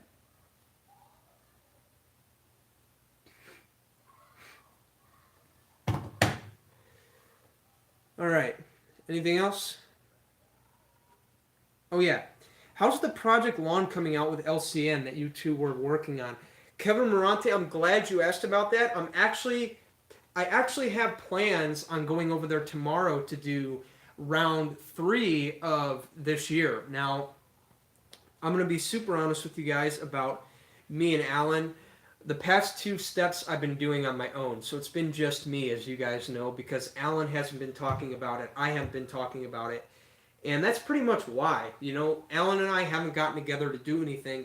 And it's not like we're not working on the project together. It's just that Alan's been really busy. I've been really busy with all these other here. But yeah, I do intend on getting over there tomorrow to get step 3 done for the 2019 portion of it. And that's going to consist of, an insecticide, a fungicide, all that good stuff.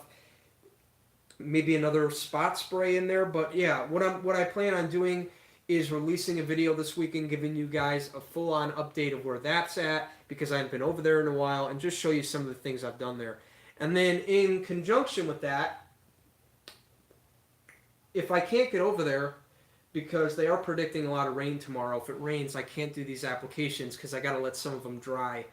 What I am going to do is I do have some lost project lawn footage that I'm going to release in my video. In fact, I have another project lawn I started, believe it or not, as well as another one after that.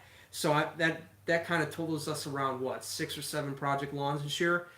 The one I'm going to be releasing a video on tomorrow, if it rains, as a backup, is going to be my uncle's lawn, right? This really hasn't been something I've showed you guys, but I started treating it last year in the spring, and 4 weeks after that I had it looking really good, but never did a follow-up, so it kind of went downhill from there. But it still looks pretty good since then, so I was able to get over there, do some things to kind of help it out. And it'll also give me an opportunity to retouch on something that I haven't touched on in a while, and that is how to spray weeds. Because you guys know, I did do a video a couple of years ago on how to spray weeds, but I kind of want to go ahead and do an updated version of that video, as I will admit my spraying procedure wasn't the best in that video, as my spraying techniques weren't the best in that video, as I did spray a little longer than I should have, and we had a lot of wind in the forecast, so my my weed control was literally blowing off target like crazy. So I want to show you guys visuals of me doing it the right way, right? You know what I'm saying? Because if I'm going to show you guys how to do something, I need to practice what I preach, especially for all you newcomers out there who are just getting into the game here. I don't want to do it on a windy day, and then all of you guys who don't know what you're doing just assume, oh, he's doing it on a windy day, I can do it on a windy day too, right? So I want to make sure that I practice what I preach, because when I say I don't want to do it on a windy day, I want to make sure that I don't do it on a windy day. So I want to make sure that I preface that point and fix that. But anyway, it'll give me an opportunity to update that.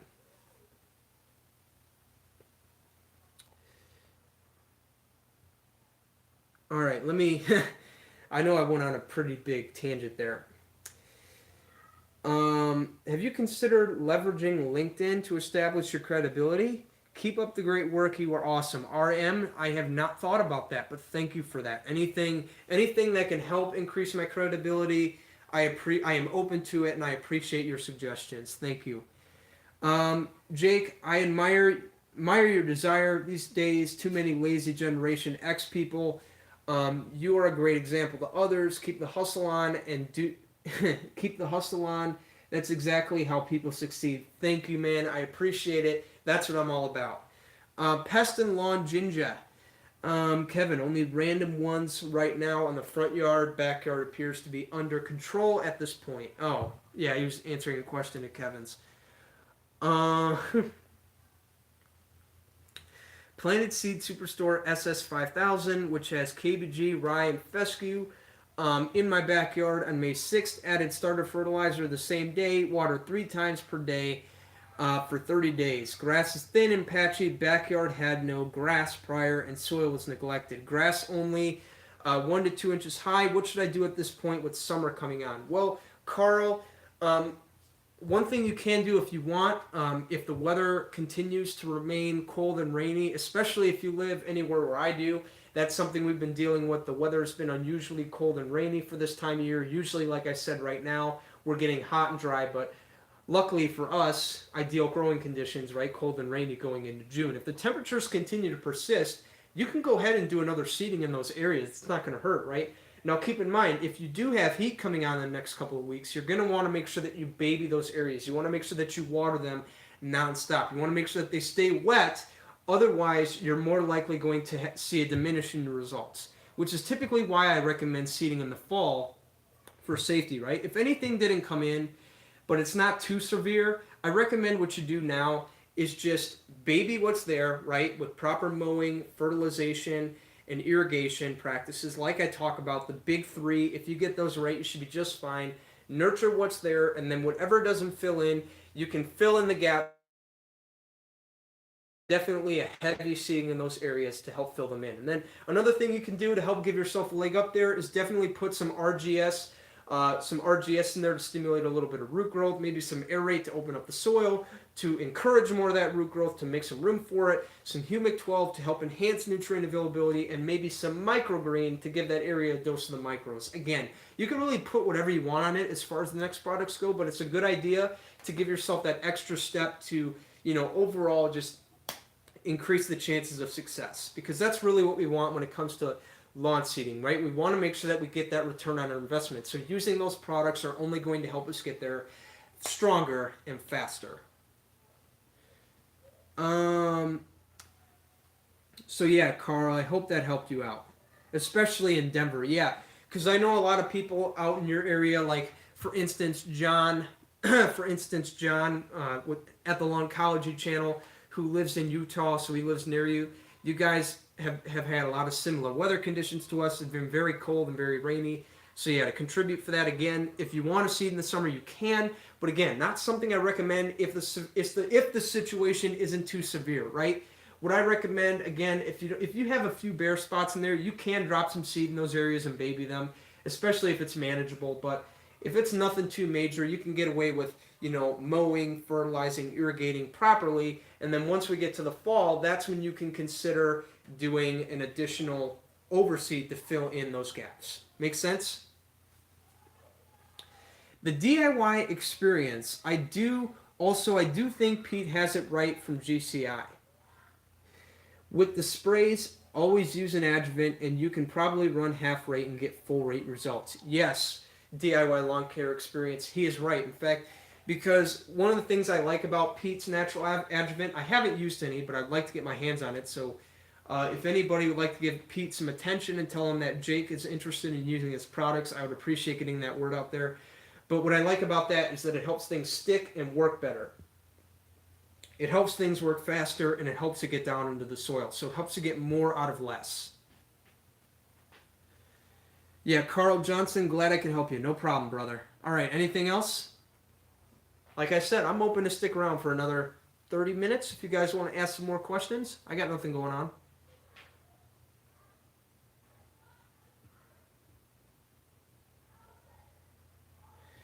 Would you recommend Scott's Patchmaster instead of straight seed at this point for Carl in Denver? You know what, Kevin Morante? That's a great idea, but like I said, if you're doing small areas, Patchmaster is the way to go, right? But if you're dealing with a large area, you might want to consider something like peat moss, which you can literally just put down and be done, right? Just make sure it's not too thick.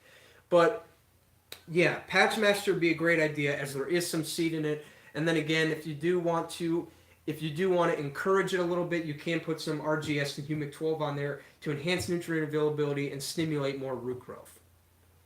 But yeah, Scotch Patchmaster, that's a great question, Kevin. Great suggestion. I didn't really think about that, and I appreciate that you put that in there. Great question. Do you ever top dress your lawn with peat moss or compost to add some organic matter? Edgar Nunez, not really a need for it. I get organic matter through leaves in the fall. I just mulch them back in, and then again, I get my organic matter from organic fertilizers. That's pretty much what I do. And then I mulch all the time too, so I don't really have to worry about that.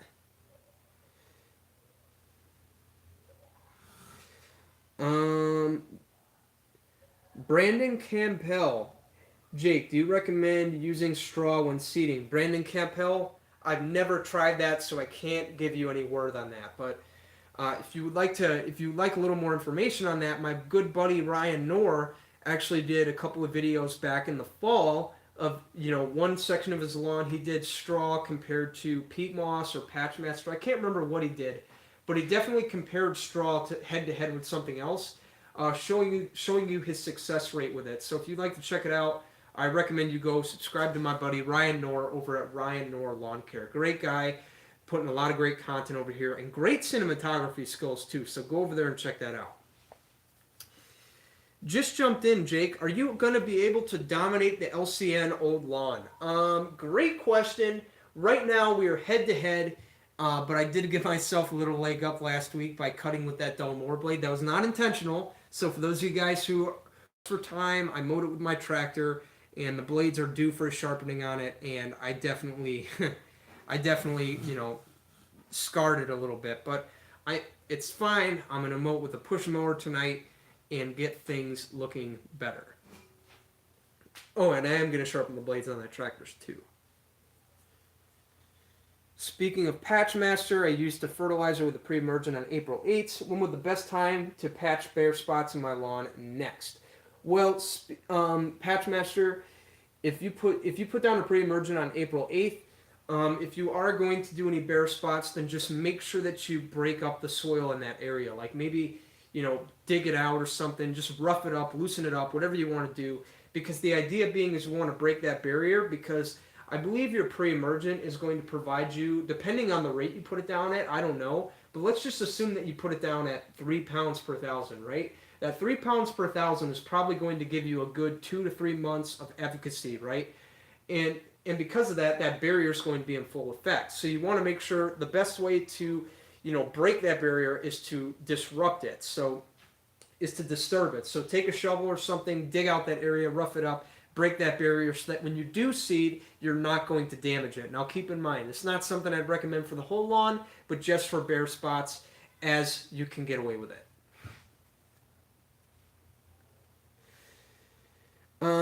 Ballard fabrication. Is the biogreen stuff the same as the next? Ballard fabrication, I've never used it, but based on what I know from the manufacturers over there, that stuff is made for more of a professional, I'd say golf course type setting, whereas the next products are made for more of a homeowner type setting. So if I had to guess, they're a little more advanced. They're a little too advanced for our home lawns, whereas the next products are made more for homeowner lawns. Make sense?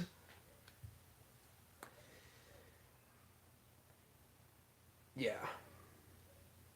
Brandon Campbell, no problem, brother. Glad I could help you out. Do. Anything else before we go? Got time. Yeah, let me check out the weather. It's pretty odd. It looks like it's about to rain.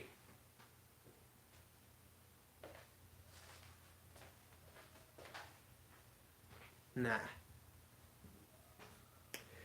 Jake, do you recommend seeding a giant bare spot this time of year? I am in St. Louis area. Well, Brandon Campbell, like I said, it really depends on how big it is. Like, how big are we talking here? Is it like this big? Is it like this big? Is it like really like oversized? I mean, the answer is yes, you can do it if it's manageable to keep the watering up. Because you got to remember, while we are cool and rainy right now, the weather can be unpredictable, right? Because one day you can have a full week of, cold and rainy weather, and then out of nowhere you get these hot, dry days in the 80s and 90s. So you want to make sure that your water game is on point and that you're watering every day, 3 times a day, morning, afternoon, evening, 20 minutes each time to keep that seed wet. Now keep in mind, when I talk about irrigation, that's definitely going to be different than if I was talking about irrigating in general.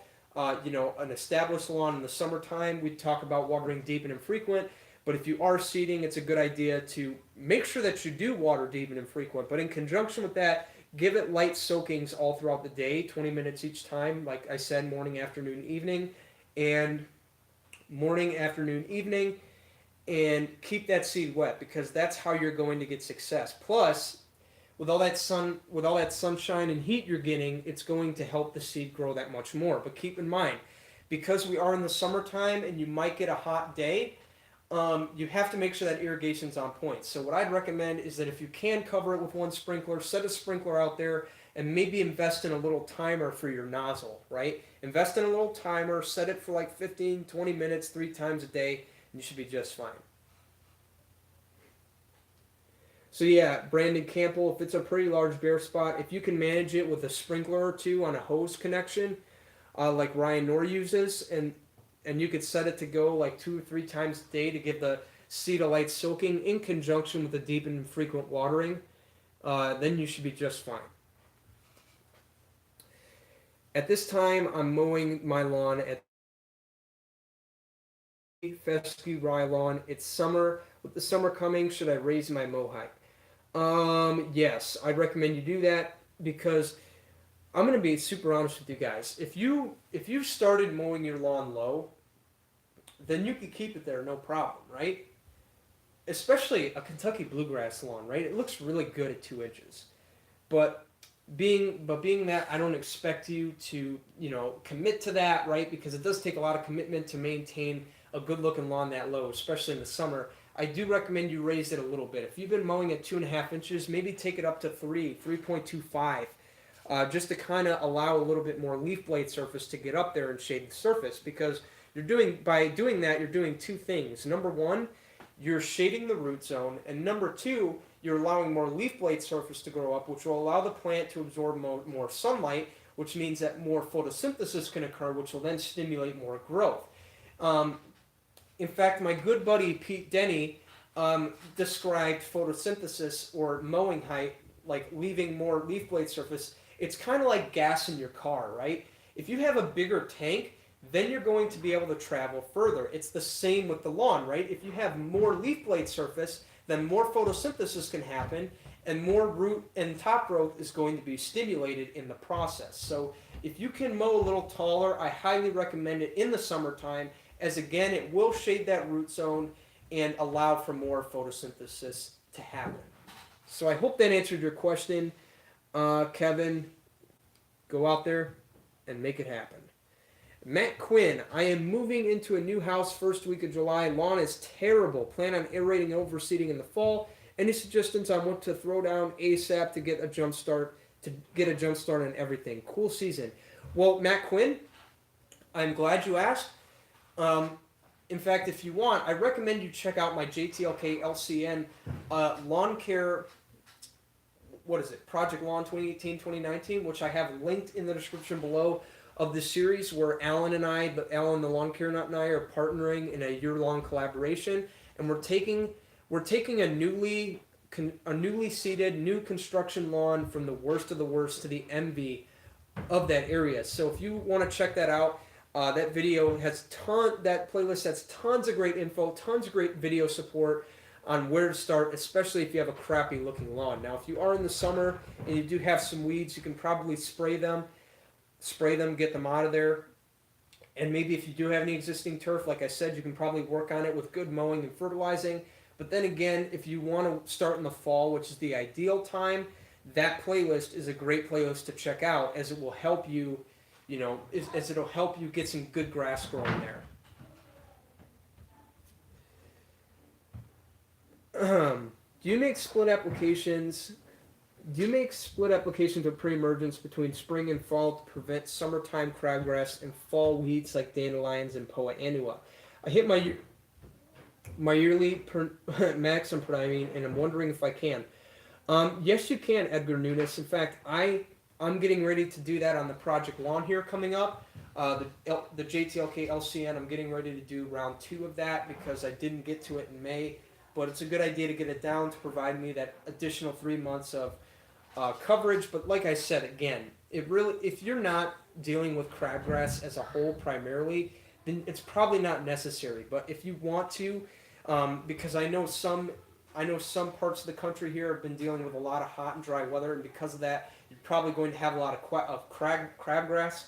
A good idea is to definitely put down a pre-emergent, because while some crabgrass may be starting to come up, you could definitely stop some future crabgrass from coming up later down the road. So get down that second split up if you haven't, and water it in 1/2 inch. You should be just fine.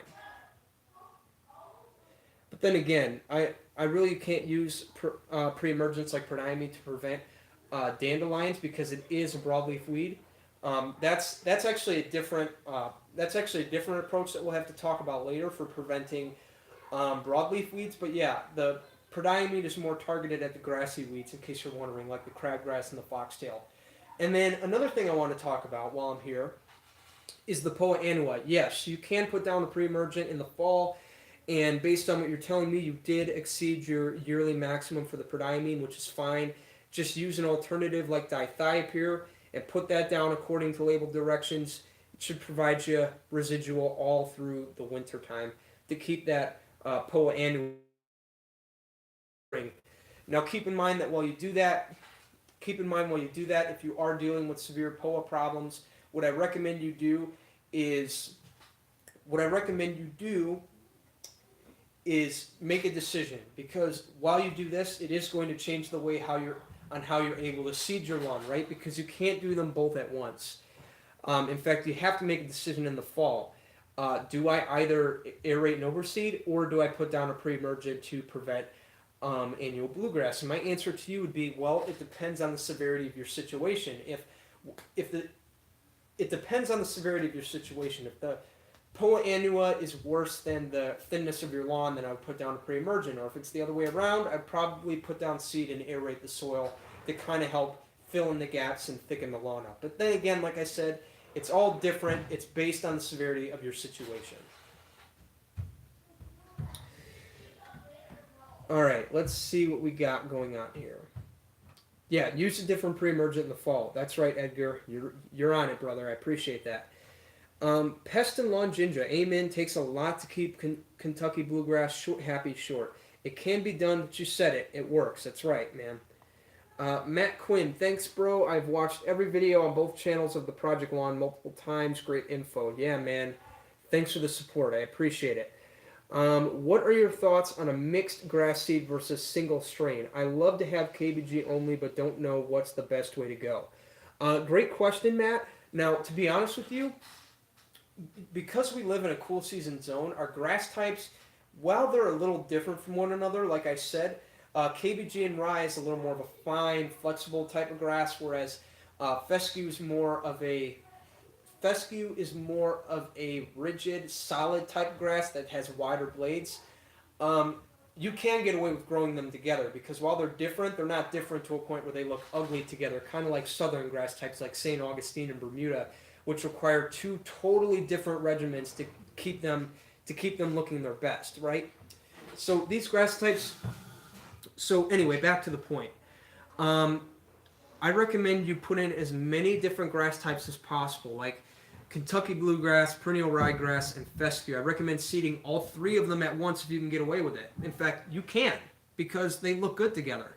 You can mow them at similar heights. Like I said, KBG and rye, they do pretty good at 3.5 inches, whereas the fescue does good at 4.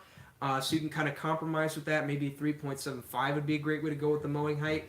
But either way, it can be done, and I recommend it because when you have a mono stand of grass going, which looks beautiful, by the way, a perfect mono stand of bluegrass looks really good, right? But what I want you to think about is that if a disease or something comes and attacks that lawn, then your entire lawn can possibly be wiped out.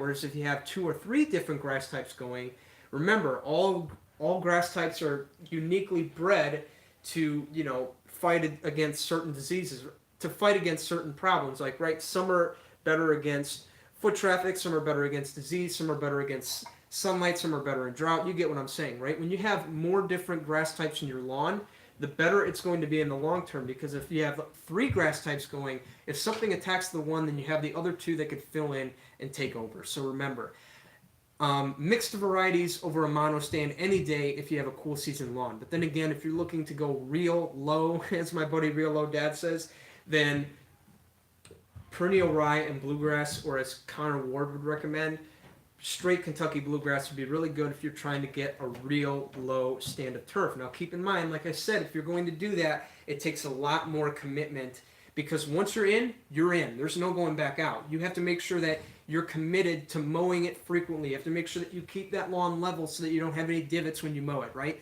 The point is that whatever you do, make sure you commit to it.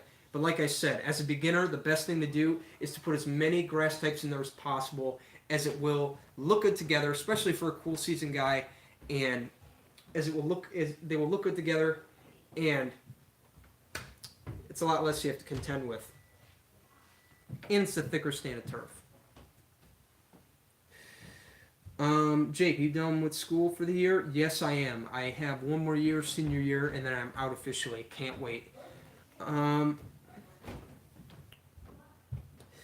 Thanks a lot, dude. I have KBG, so ideally I'd like more control over weeds in the fall than overseeding, given that I've been spreading, that I'll get spreading in any damaged spots. Look at alternatives, per your recommendation. Yeah, Edgar Nunez, like I said, dithiopyr is a great one. It's got the same mode of action as prodiamine, but like you said, as you're exceeding your yearly maximum, that's a great idea, as it is a different product, and you don't have to worry about exceeding any yearly maximums because you only have like 3 applications for the year. You've done your 2 applications for prodiamine, which is good, but to close it off in the fall, if you're fighting winter annuals like the Poa annua, it's a good idea to get down that 3rd pre-emergent application sometime in early fall, typically around aeration overseeding time. But like I said, it depends on what you want to do, right? It depends on the severity of your situation. Aerate and overseed or put down pre-emergent. Like I said, depends on the severity of the situation. So make a decision and move forward.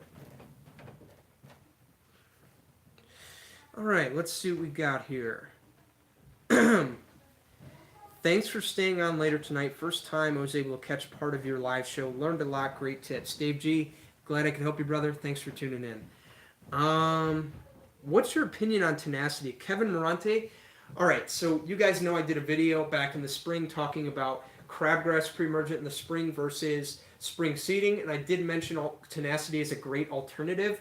But the one problem with tenacity compared to a good solid pre-emergent like prodiamine or dithiopyr is the residual. You only get about 6 weeks of control out of that, whereas with prodiamine or dithiopyr, you get about a good 2, 3, 4, 5, 6 months out of that, depending on how heavy you apply it, right? So what I want you to think about is that when you apply, so what I want you to think about here is that while the tenacity is a great product, it doesn't have as much residual as, say, good application of prodiamine and dithiopyr. And because of that, you're going to have to apply more applications throughout the year. So every 6 weeks, remember, you're putting down another application per the label rate. What's your, oh yeah, Mark Hammett, hey Jake, is there a pre-emergent for dandelions? Yeah, I think azoxaban, that's a pre-emergent that's more aimed at broadleaf weeds, but then again, I've never tried it, so I'll have to do some videos on that in the near future, so stay tuned for that, because that is one thing I would like to implement into my program, is a pre-emergent for broadleaf weeds, because to be honest with you, while I am putting down the crabgrass pre-emergence, crabgrass isn't really a concern in my lawn, right? Because it's so thick, it's so healthy. There's not a whole lot of bare spots. I really don't fight a lot of crabgrass, especially in my main showpiece, as you guys see. So I think what I want to start doing is focusing less on the crabgrass pre-emergence and more on preventing the problems that I'm dealing with. Like again, the annual bluegrass, I'll probably continue to use it for that. And then in conjunction with that, maybe use a product like the azoxaban, which you can find at Home Depot by BioAdvanced, I believe it's called. And I'll be doing a video very soon on that. I think I will. Stay tuned. I probably will. Because I do want to offer alternatives for that, maybe to see if we can prevent broadleaf weeds, as they are a nuisance in the lawn when you have to spot spray them day in and day out.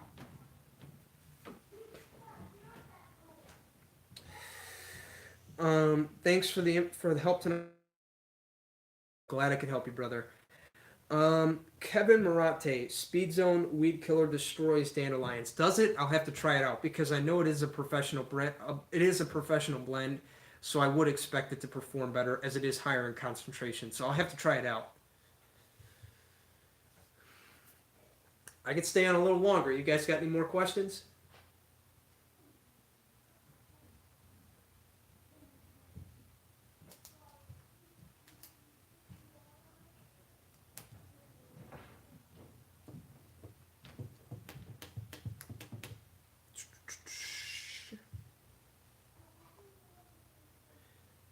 All right. Let's see. Did I miss anything? I hope I didn't.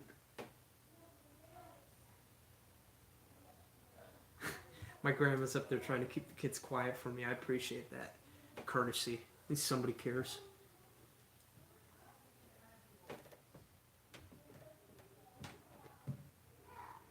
Let me see if there's anything I missed here in the chat. I know I've been a little late. Man, we're all the heavy hitters tonight. Where's Alan? Where's John? Come on, people.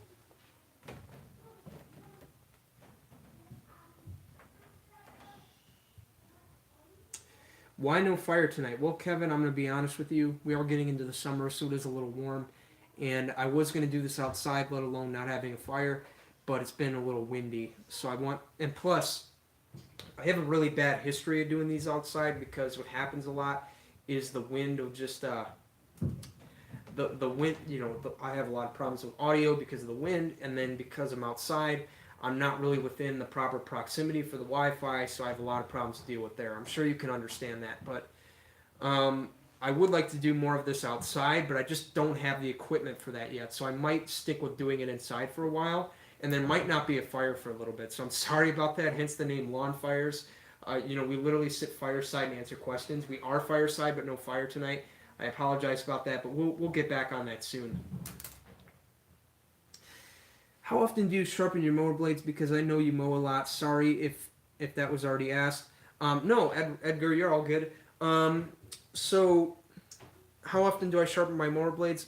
Well, once a month, once every couple of weeks, that's typically when I want to do it. I really do it once I start noticing the blades starting to look a little frayed and they starting to look a little cut up. That's when I do it. So there's not really a fixed interval when I do it. I just do it when I notice that the lawn starts looking a little ripped and mangled. And again, it really depends on my mowing frequency because, like I said, I mow a lot every 2 days. That's how crazy I go with this lawn here, and I do that at 3.5 inches. So I'm literally cutting off this much. And so I do have a little bit of a problem with thatch because of that, but no problem. I use the dethatch product, which contains molasses that helps bring the microbes up and eat that thatch and put it back in the ground.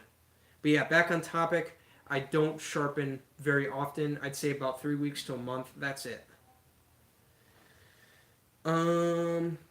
Thanks for all the great info, Jake. Have a great weekend. All right, Mikey 407. You too, man. Thanks for tuning in. Do you use any GoPro cameras? Yes, I do. Every single weekend. Carl Johnson just threw down a second round of starter fertilizer, 1926.6, 5 pounds per thousand. It's pretty good. In fact, hang on. Let's do the math on that. That's why it's good to have notes here. So 0.19 times 5. What is that? 0.38. Here, we'll do this. 0.19 plus 0.19 plus 0.19 plus 0.19 plus 0.19. Because I don't have a calculator right now. 27, 36, 45.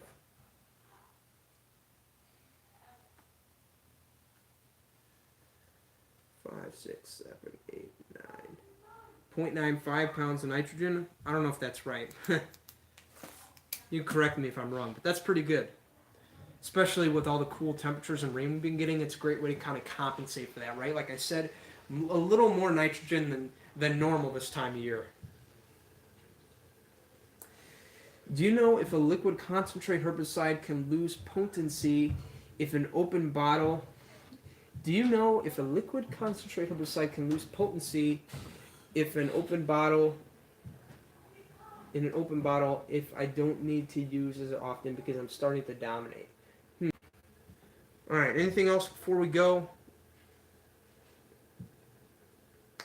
Is it best that I dethatch right before I aerate in the fall? Well, DJ Kitsar, I'm going to be honest with you. I don't really recommend mechanical thatching anymore. In fact, I like to use the liquid dethatch product from the Green County Next line, and the reason I like to use that is because it's a more sustainable way for caring for the lawn, right? Because what we're doing, instead of taking all that thatch and taking it off to the dump, we're using dethatch, right, which contains active ingredient molasses. And what molasses will do is it'll encourage microbial activity to come up to the thatch so that they can feed on the thatch and encourage that microbial activity, which will then digest that thatch and put it back into the ground where it can be utilized as a food source. Now, I like that a lot because, like I said, it doesn't only get rid of the thatch, but it also uses it as a food source for the lawn. So it's a great way to kind of feed the lawn, especially if you're on a budget in the long term. And I'm going to be super honest with you, though. While it is a good product, it does require a little bit of heat, which we haven't been having a lot of right now. So I'm telling you, definitely when we get into the 70s, 80s range, we're getting there a little bit more frequently, then that's a great time to start applying that product. What maintenance do you do on your mower? Well, pretty simple stuff: sharpen blades, change spark plugs, change oil, all that stuff. Right on. Thanks, and have a great weekend. Next week, bro. All right, awesome, dude. See you then. All right, well, I'm going to go ahead and end the show right there. We're at about 8 o'clock now, so 2 hours. That's a really long time for tonight. So I just want to real quick say a big thank you to everybody that tuned in. You guys know how much I love doing this. I love getting down here and talking with you guys live in real time, going through some situations with you guys, especially some stuff that I learn along the way, because you guys bring a lot of value to me, because there's a lot of things that, while I am smart, I don't know it all, right? And I'm going to be honest with you guys. I'll admit it. I don't know it all. So having this kind of platform where I could just chat with you guys and not only educate you guys on this stuff, but you guys educate me, it means a lot, and I love it. And from the bottom of my heart, I want to thank all of you guys for your dedication in your viewership. So with that, I'm going to go ahead and sign off here. I'm Jake the Lawn Kid. Thank you for watching. I'll see you guys next time. If I don't see you guys next time, you're going to be dominated, bruh. See you later.